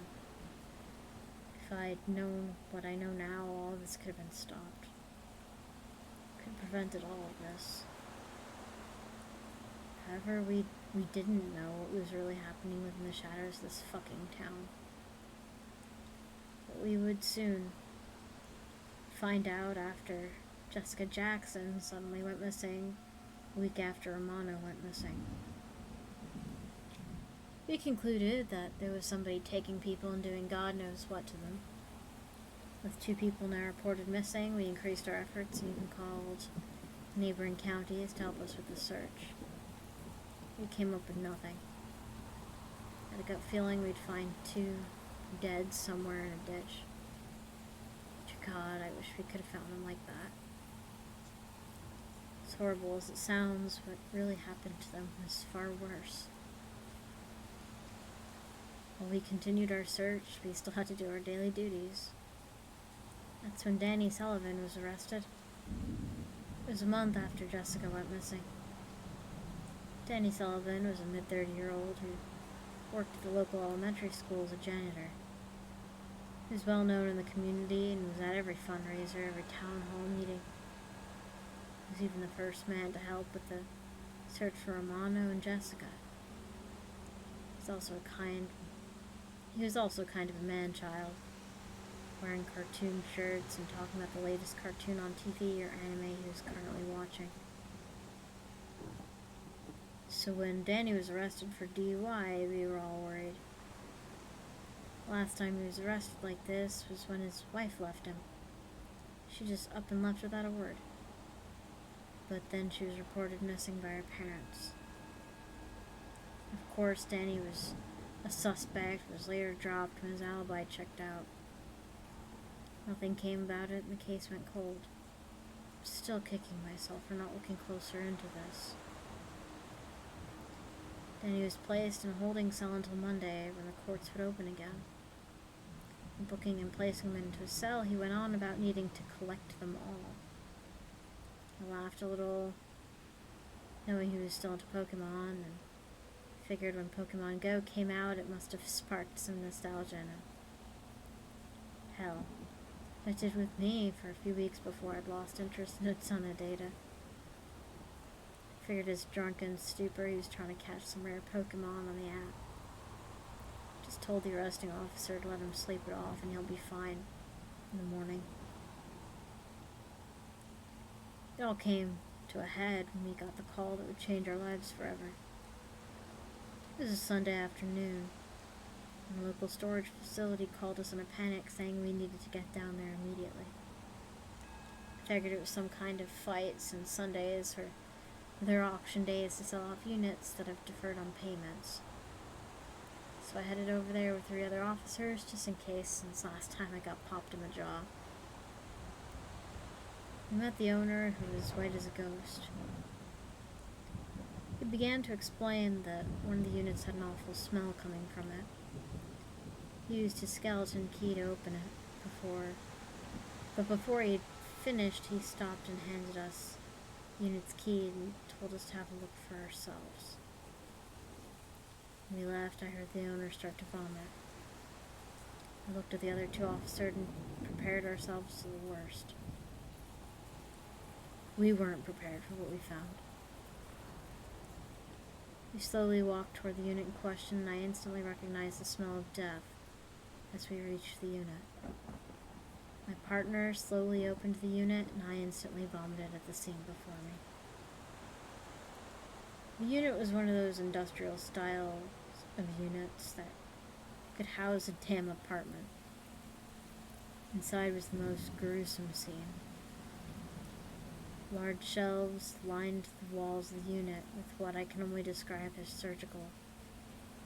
surgical table in the middle with dried bloodstains on it.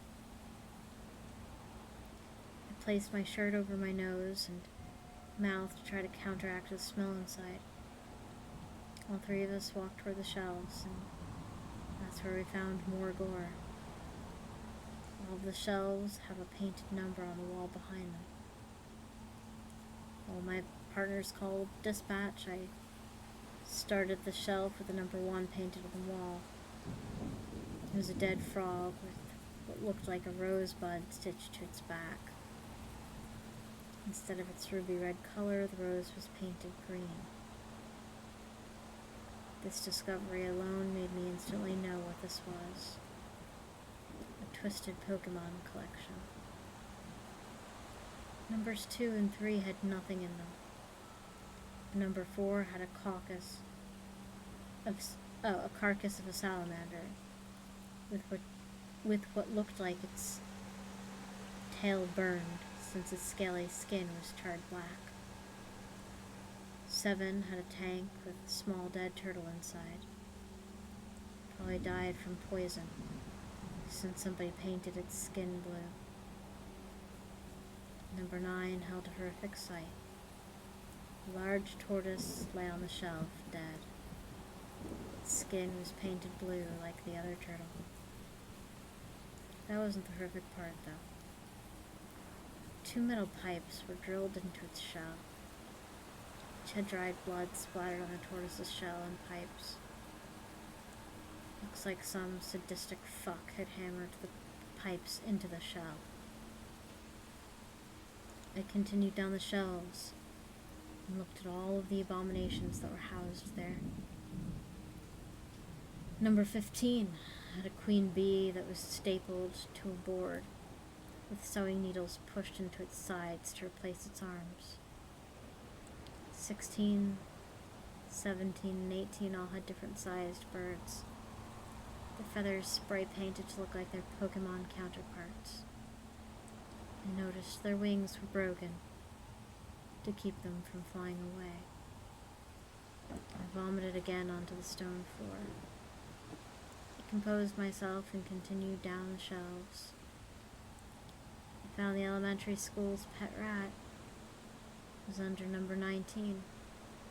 Its fur was painted purple and its tail was bent in a way to look like a swirl. At least I prayed that the rat was number 19 and wasn't under 20. The rat under it looked like it was inflated like a balloon to resemble Raticate. 23 had a rattlesnake painted purple and its fangs looked to be ripped out of its mouth. 24 had a king cobra painted purple as well, but its skin flaps were furled open with the use of toothpicks pierced into the snake's neck, and it looks like Arbuck's designs were carved into its flaps. Number 27 had a shaved shrew nailed into the shelf itself. Its fur was shaved completely off, skin painted yellow, and the block patterns of sand shrew were etched into its skin.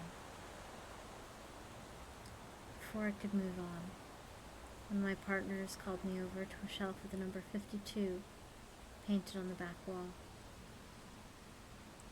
There we found Mrs. Tully's cat. Later on, I found out Mrs. Tully's son simply bought his mother a new cat to replace the lost one. Here we found Whiskers dead. Its fur was painted tan, while its front paws were painted brown. Stitched on top of the poor cat's head was a large gold oval coin. We continued to catalog everything we found in that twisted horror show left in the storage unit. We all thought we'd seen the worst of it had to offer. We were wrong. Number 122 was when we discovered Romano. His skin was pale, and his cheeks were painted pink. Large clown gloves were stitched into his wrists to keep them from falling off. Bat-like wings were stitched to his shaven head. Pink spheres were stitched to his shoulders and thighs, and his feet had blue elf shoes. We found out later that his feet were amputated to stitch the shoes on. Next to him was a praying mantis with its front legs cut off and replaced with scalpel blades. However, it was what was next to the mantis that caused us all to feel our blood run cold. 'Twas Miss Jackson. She looked like her body was stuffed with food to make her look pudgier than her normal skinny physique. Her skin was painted purple, lips were puffed up and red like the dress she wore. We had to leave the unit to try to get our heads on straight.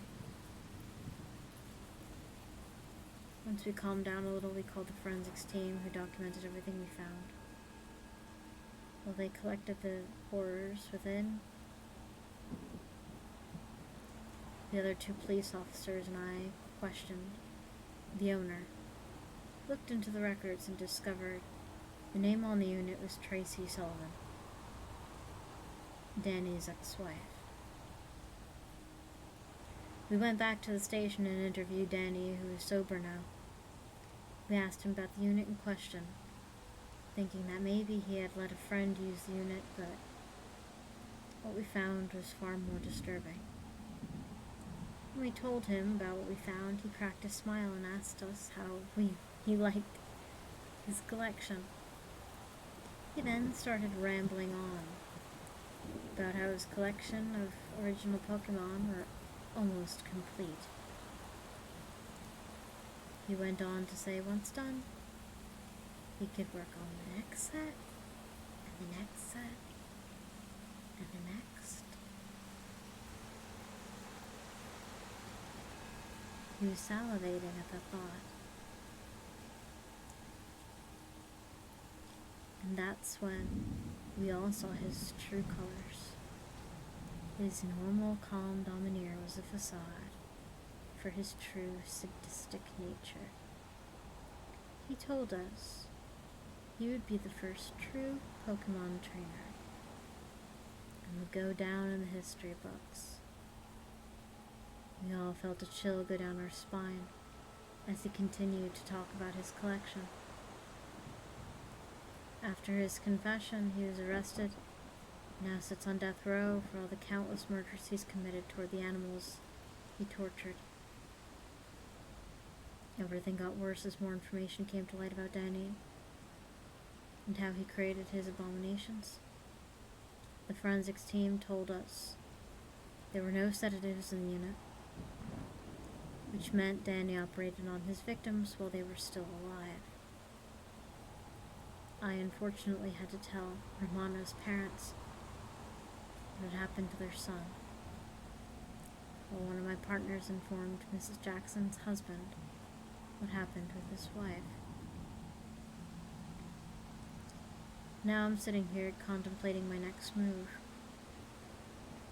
While categorizing all the dead bodies Dan used to create his little collection, we stumbled upon an amalgamation under the number 150. The thing was so horrifyingly mutilated, we had to get a DNA test just to see who or what it was made of. The DNA test just came back a few hours ago. And now I just look at my phone trying to come up with the right words to say. I take in a long breath before letting it out slowly. I then reach for my phone to inform Trace's parents. We found their daughter. Gods, your stories are chilling. You're so good at this craft. Oh. You hit the sweet spot right between, like, psychological horror and gore. And just really good suspense build up. You really set the stage for things. You are so good at this. I wish I could write half as effectively. Well done.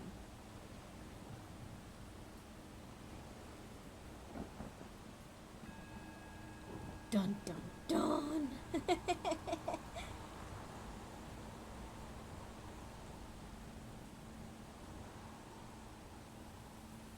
Oh god. Oh wait. Okay, hold on. As I was reading that story, I remember my own story.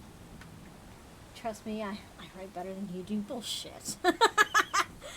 So, okay, this was like in 20, I want to say 2015.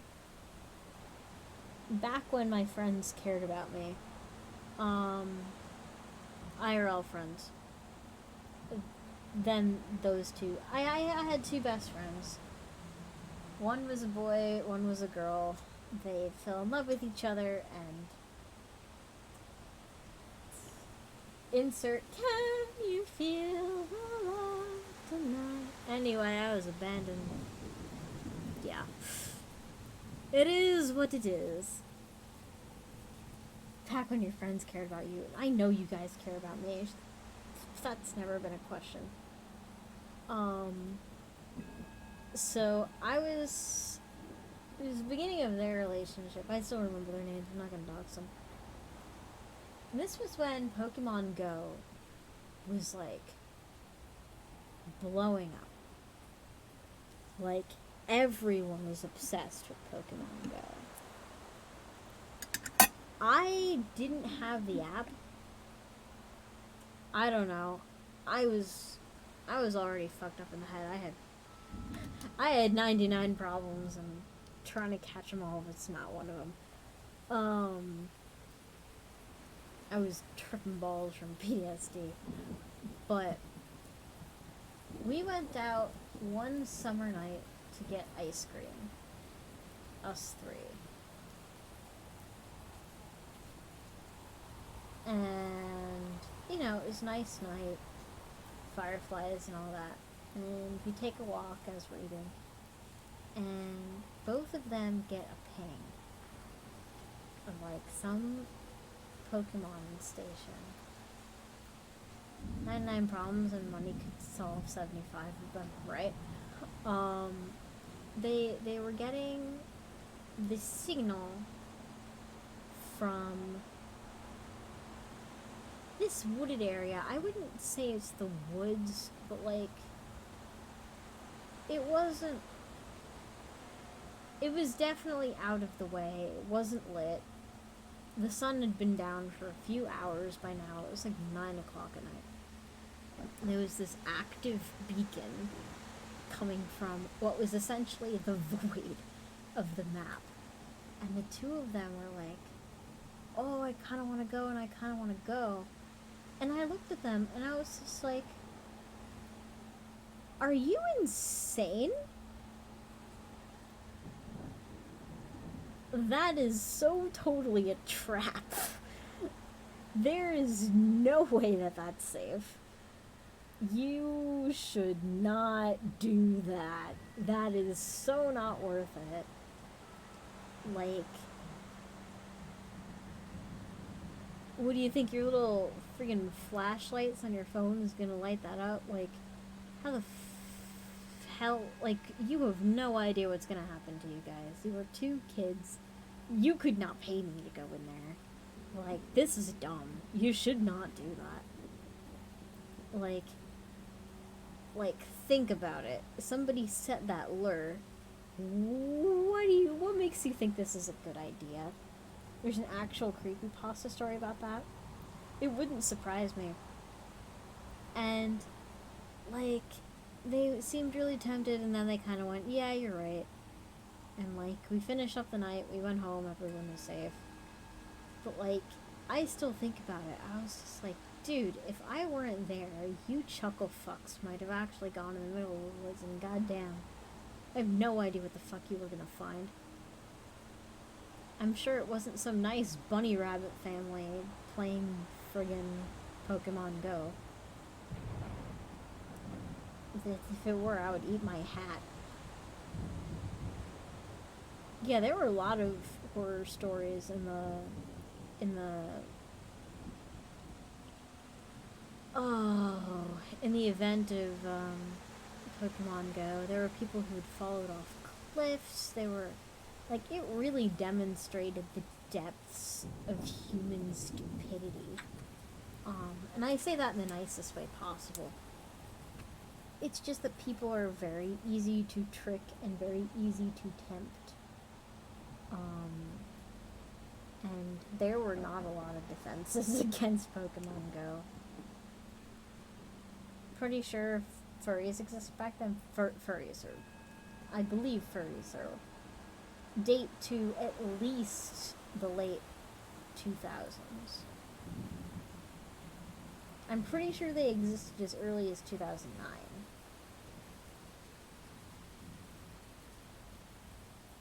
I would say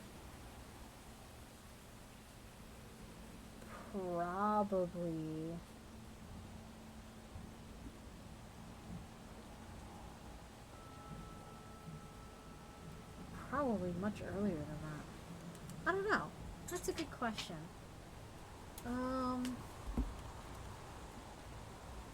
Etymology of furry. Oh, wait, no, that's not what I mean. Because that's actually a word that means something else. 1670s, made of fur, covered in fur. That's not what I mean. God damn it.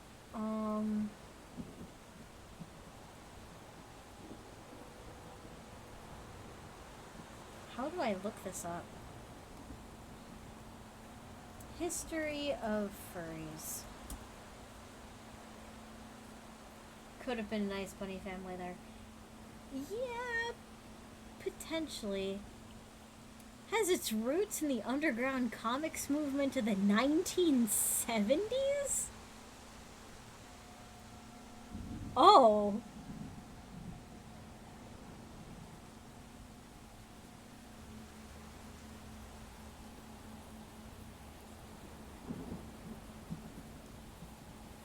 Oh. Oh, that is a lot older than... Oh.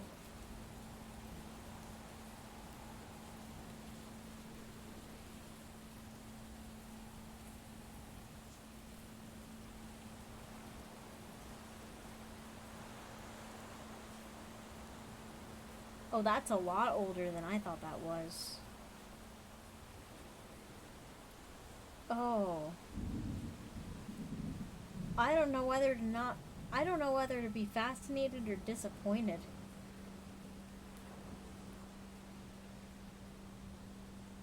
I think I'm gonna choose to be fascinated. The specific term furry fandom was being used in fanzines as early as 1983 and had become the standard name for the genre by the mid-1990s, when it was defined as the organized appreciation and dissemination of art and prose regarding furries or fictional mammalian anthropomorphic characters. However, fans consider the origins of furry fandoms to be much earlier, with fictional works such as Kimba the White Lion, released in 1965, this means Robin Hood.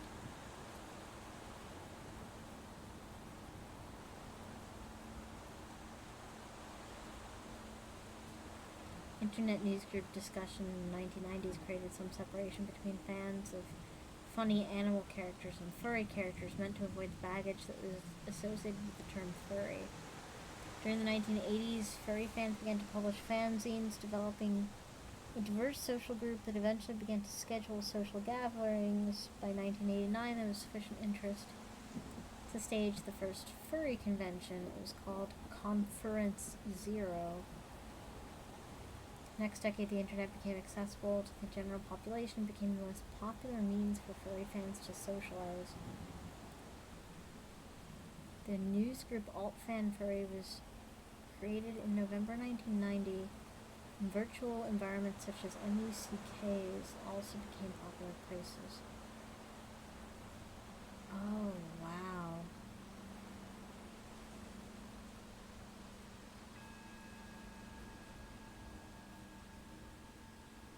Yeah, I guess there could have been.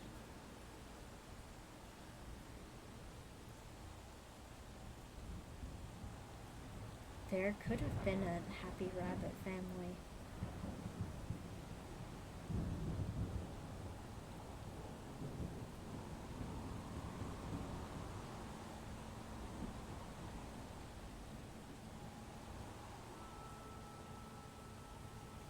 Huh.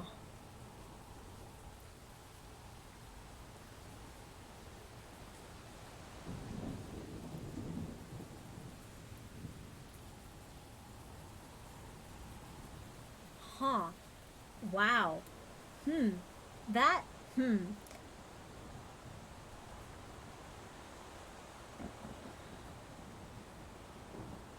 I'm learning a lot tonight.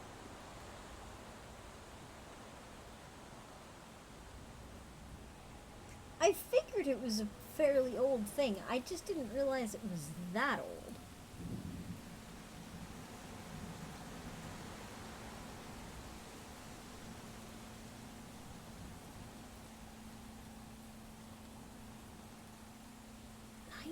'70s. So even hippies could be furries. Yeah. That is the yeah. According to Wikipedia, there's overlap between the the era of the hippie and the birth of the furry movement, which is not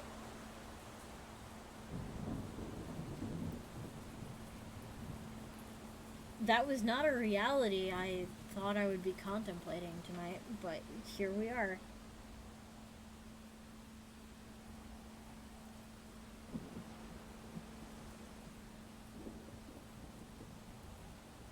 Wow.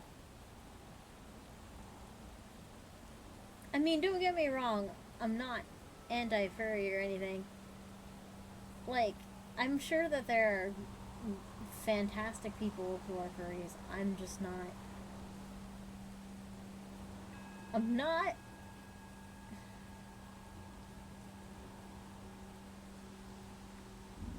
I'm not. It's not something I understand, and it's not something I need to understand. Does that make sense?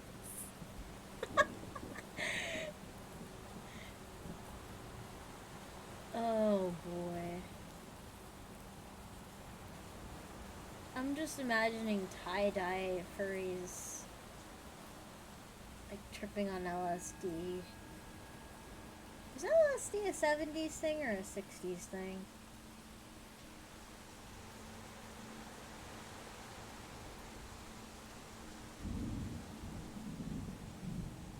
Or was it the 80s? I think it's older than the 80s. I worked with one at Duncan, sweet girl, good artists. Okay, yeah, that's something I've noticed. A lot of furries are really good artists. Um, and a lot of artists are really good furries. Um, when we had a very different mod team, when Ragnarok was a thing, one of the mods told me that the commissions that fetched the highest prices and the people who were willing to pay the most were furries. So furry arts tended to sell for higher prices. So if you wanted to make money fast, furry art was the way to go. That and NSFW stuff, and if you combine the two, you're making bank. It's a who knows, but the unicorn in the kitchen is making sandwiches. Yeah. If you're on it, when it was invented don't matter. Although I'm pretty sure LSD was invented. Well, this is something I can look up. When was LSD invented? Or discovered, or whatever. 1938. Oh god.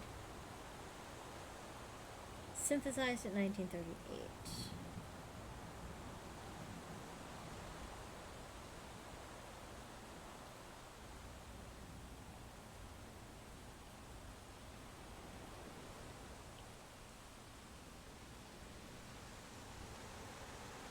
Why is this person looking up LSD? I'm already on. I'm already on plenty of lists. They don't gotta worry about me. They are already worried about me, and I've just learned to be okay with it.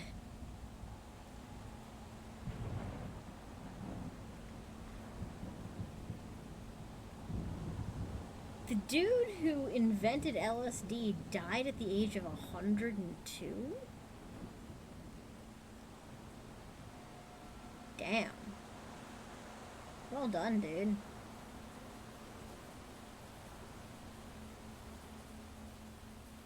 They took me off the lists because I'd call them too much to see how things were going. Yeah. It's funny because, oh, there was some dude who went batshit insane and was arrested. And I think it was CNN who wrote like, oh, this person exhibited paranoid behavior. He put duct tape on his laptop's camera, and I was just like, excuse me? Doesn't everyone do that? And I asked my sister, and she's like, yeah, I got a piece of like sticky tape over that shit. I'm like, that's not paranoid behavior, that's just how you live in a post-Snowden world. Or at least you didn't pull something like my coworker and put the pegging on a company computer. Oh god.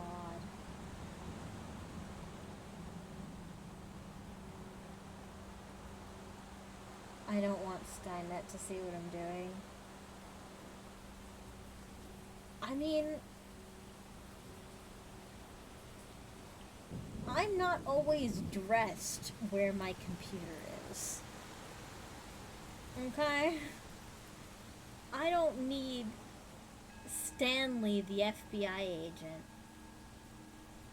watching me change my clothes after I go for a hike. It's just, granted, I'm sure he sees much more exciting things than that from other people. You don't have a camera. The only reason I have a camera is because it's built into the goddamn machine. As you can guess by my streaming setup, what have I been streaming for, God? Oh, since 2017? 2018, 2019. I've almost been doing this 5 years and I still don't have a camera. That's just not happening. Like, yeah, some of it's common sense. Like, I don't want nudes of me doing something absolutely innocuous. It's been 85 years. It feels that way sometimes. Like, I don't need my naked ass hanging out on the dark web for people to jack off to. I mean, I've been jacked off to enough in my lifetime. I'm good. I don't... It's not necessary.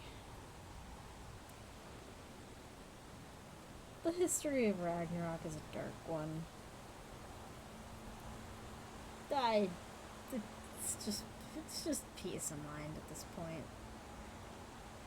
It's like, why even bother? Just when somebody needs to have a meeting with me, I just take off a piece of tape. It's fine. It's whatever. All history is dark. This is true. Well,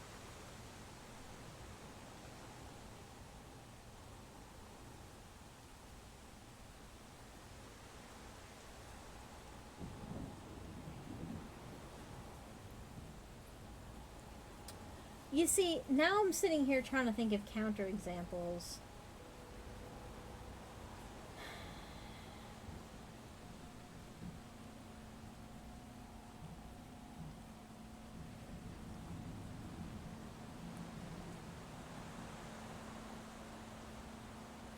Most history is dark. I'm pretty sure that there's some innocuous shit that's happened, but I can't prove it.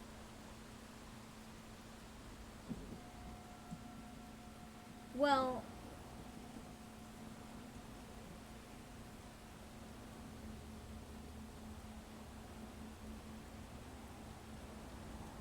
how we didn't have the power grid as we do now, so history is dark. Oh, okay, well, yeah, that's demonstrably true. On the subject of dark, do we want to finish off with some... Alright, I'll give y'all a choice. China or Texas?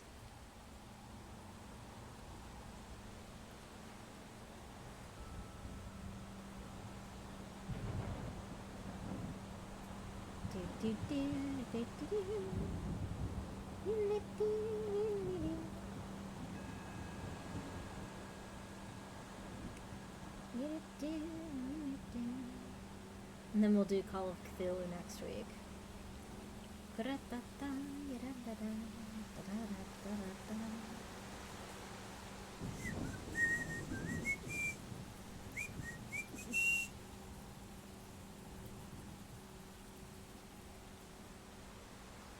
Let's Banjo Dark, Texas. Alright, let's go Texas.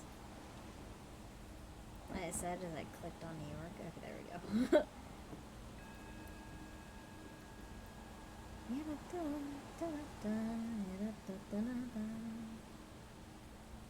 Okay, we've done Fiddling on the Devil's Backbone. Dancing with the Devil.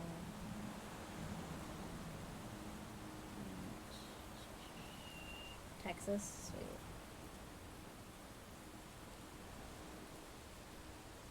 I'm trying to find something legitimately about banjos, and I can't.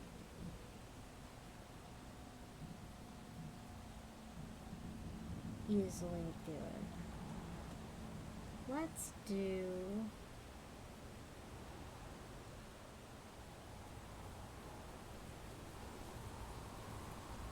we'll do the hairy man. The hairy man. The hairy man. Harry. Harry.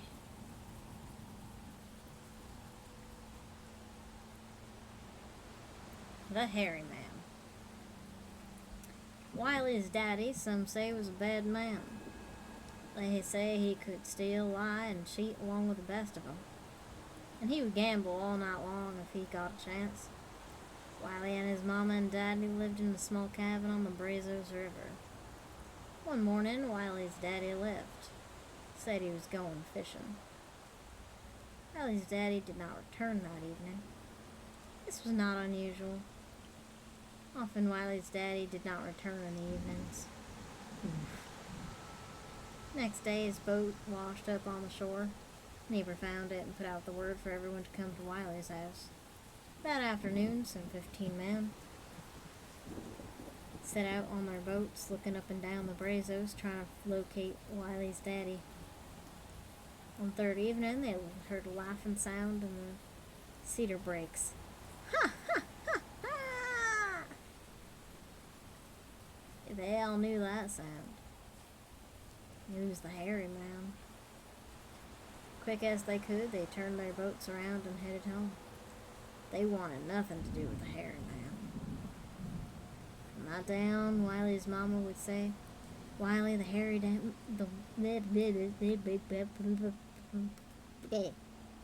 Wiley, the hairy man's done got your daddy. He's gonna get you if you don't watch out. Oh, I'll watch out, said Wiley. Wiley always minded his mama. I'll have my dogs with me. You know the hairy man can't stand them dogs. Now, Wiley's mama had lived on the Brazos for many years. She and her family before her. And she was a conjuring woman. She could witch for water, run rattlesnakes off, do all the conjuring she thought needed to be done. And she taught Wiley some of it too. One day, Wiley's mama told him to go into the cedar breaks and cut some poles for the new chicken roost. You take your hound dogs, Wiley, and look out for the hairy man. And Wiley did, 'cause Wiley always minded his mama. He was walking through the cedars when a small pig ran between his legs. The dogs took off chasing after it. That scared Wiley.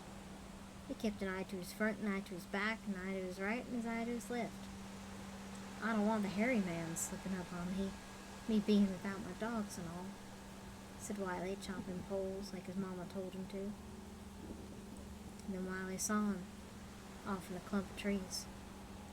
The hairy man. The hairy man grinned a terrible grin at Wiley. Wiley saw his big red eyes, his hairy body, and his dirty teeth. Wiley was scared. He'd be too, but he didn't let on. You quit grinning at me and stay just where you are. But the hairy man kept grinning, started coming toward Wiley. Wiley saw his feet were like a cow's feet. He was dragging a gunny sack. He'd never seen a cow climb a tree, thought Wiley. And up the little scrub oak he went. Why you run from me? Asked the hairy man. My mama told me to stay away from you, said Wiley. And you know Wiley always minded his mama. What you got in that old gunny sack? Said Wiley. Nothing yet, said the hairy man. Well, get out of here, cried Wiley. Believe I'll stay, said the hairy man, grabbing his axe and going to work, chopping up the little scrub oak. Chop, chop, down come a tree. Chop, chop, down come tree, sang the hairy man. Wiley thought up his own song. Back to the tree, big old chips, back to the tree, big old chips, sang Wiley, and the chips jumped right back to where they came from. Still the hairy man was gaining on Wiley. Then off in the distance, Wiley heard the dogs. Them's my dogs, said Wiley. Nope, said the hairy man, grinning his terrible grin. I sent a wild pig through here a while back. Your dogs took after him. I know my dogs, said Wiley. They coming back. Here, doggies. The noise got closer. You know I can't stand them dogs, said the hairy man, and he ran into the cedar breaks. Wiley climbed down and set out for home, carrying the poles his mama needed, with the dogs following along behind. He told his mama just everything that happened to her. Wiley, that's just the first time. You gotta fool the hairy man 3 times before you're safe. Next time, here's what you'll do. And she leaned over and whispered something in his ear. Don't make much sense, thought Wiley, but he didn't say it out loud. He just told his mama what he would do, exactly what she said. After all, Wiley always minded his mama. Next morning, after tying his dogs up with a good stout rope, Wiley went back to the cedar breaks. He hadn't walked long until, right around the bend in the road, he saw the hairy man. He was grinning a terrible grin and holding a gunny sack. Hello, hairy man, said Wiley. Hello, Wiley, said the hairy man, opening his gunny sack. Hairy man, said Wiley, my mama said that you're one of the best conjurers on the river. Is that true? Not one of the best, Wiley. I am the best. I'll bet you can't turn yourself into a skunk. Watch this, said the hairy man. He jumped up and turned himself around in the air. When he landed, there stood a skunk. Wiley's eyes grew big, but he knew what to do. That was too easy, said Wiley. But you can't turn yourself into a raccoon. The skunk looked at Wiley and then jumped up and turned itself once around in the air. And when he landed, there stood a raccoon. You're pretty good, said Wiley. But I heard about a man that could turn himself into a baby possum. You better not try that. You're too big for that one. The raccoon just laughed. The hairy man laughed and jumped up and turned himself around once in the air. When he landed, there stood a baby possum. Wiley grabbed the baby possum and stuffed it into the gunny sack. He took off one of his shoestrings, tied the sack real tight, and threw it into the deepest part of the river. And off he ran toward home. But before he'd run half a mile, there in the middle of the path stood the hairy man, grinning his terrible grin. How'd you do that? Said Wiley. Easy, said the hairy man. I just turned myself into the north wind and blew myself right out of the sack. You good, said Wiley. Real good. Wiley was stalling for time. His mama's help had just run out and Wiley was on his own.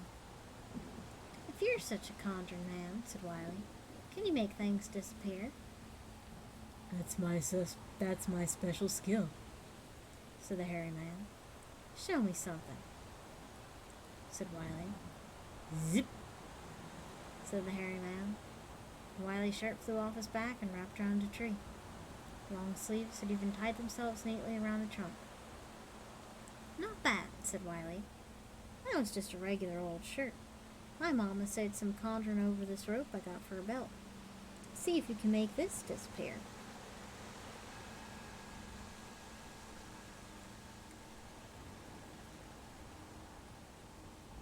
I'll do better than that, said the hairy man.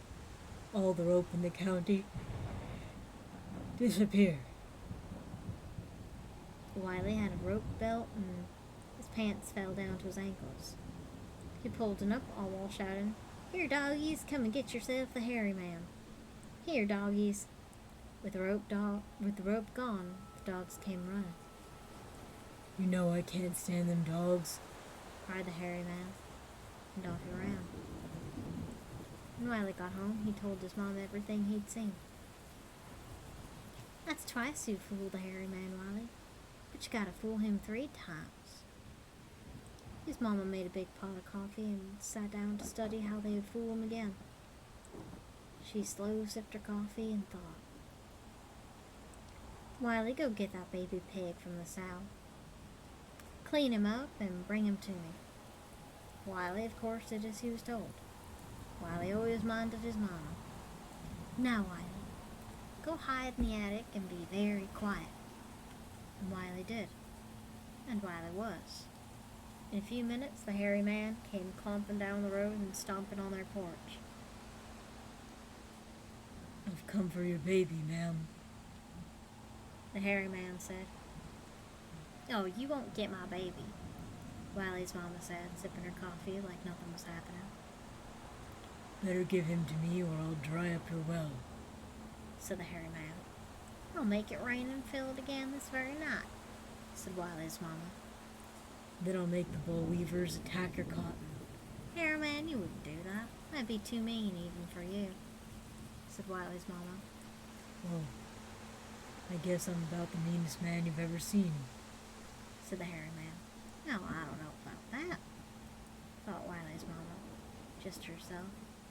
And she said, If I give you my baby, will you leave everyone else here alone forever and a day? I can do that. Then come on in, said Wiley's mama. My baby is under the bed covers. The hairy man pulled back the covers. There's nothing here but a pig. That's right, said Wiley's mama. But it's a baby pig and it belongs to me. So it's my baby. Now take it and go, like you promised. Remember, if you don't keep your word, you'll lose all your conjuring power. The hairy man hollered. The hairy man stomped. The hairy man said bad words. And he ran out the door, breaking everything in sight. Is the hairy man gone, Mama? asked Wiley. Yes, Wiley, he's gone from here, and he will never return.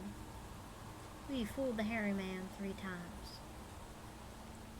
And not Wiley nor his mama saw the hairy man ever again. But here lately, some of the cedar choppers say they've seen the hairy man. They say he still hangs out on those cedar breaks, still doing his meanness. The smart one says if you do like Wiley, if you always mind your mama, you've nothing to worry about. That's what them smart ones say.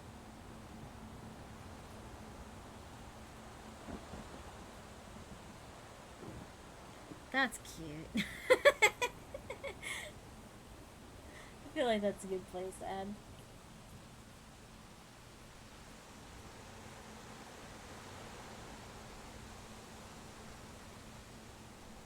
Always drink your water, chat.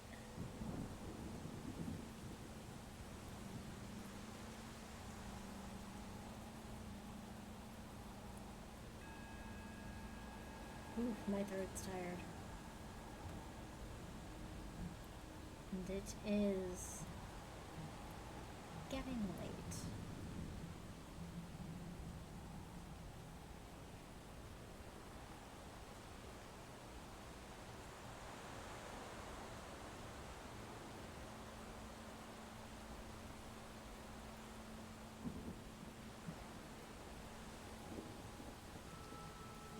Maybe I can squeak in one more.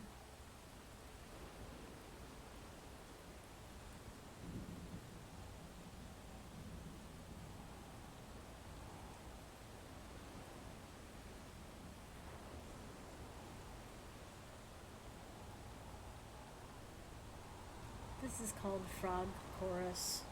This is from the Chinese one. Wang Zisun once told me this story.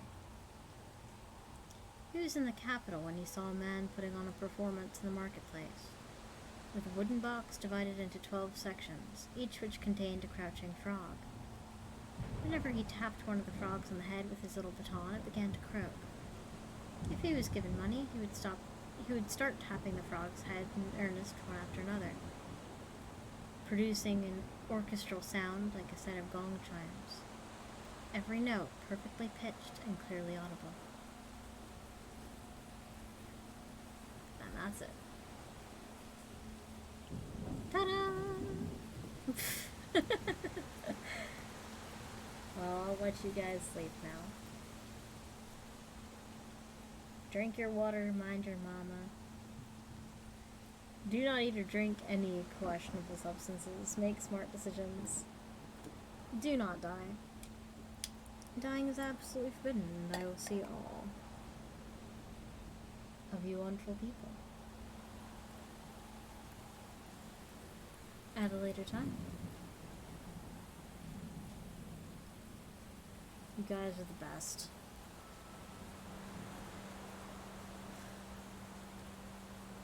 Thank you guys for making me laugh and just feel cared about.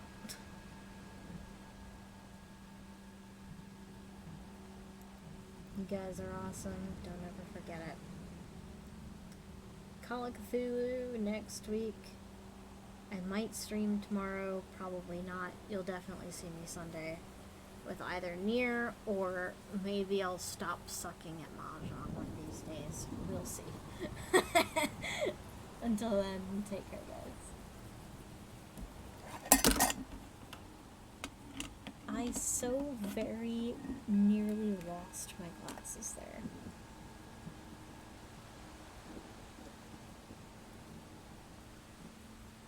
And they're not scratched. Yes!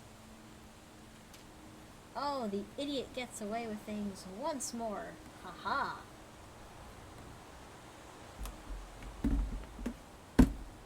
Mercy for the moron.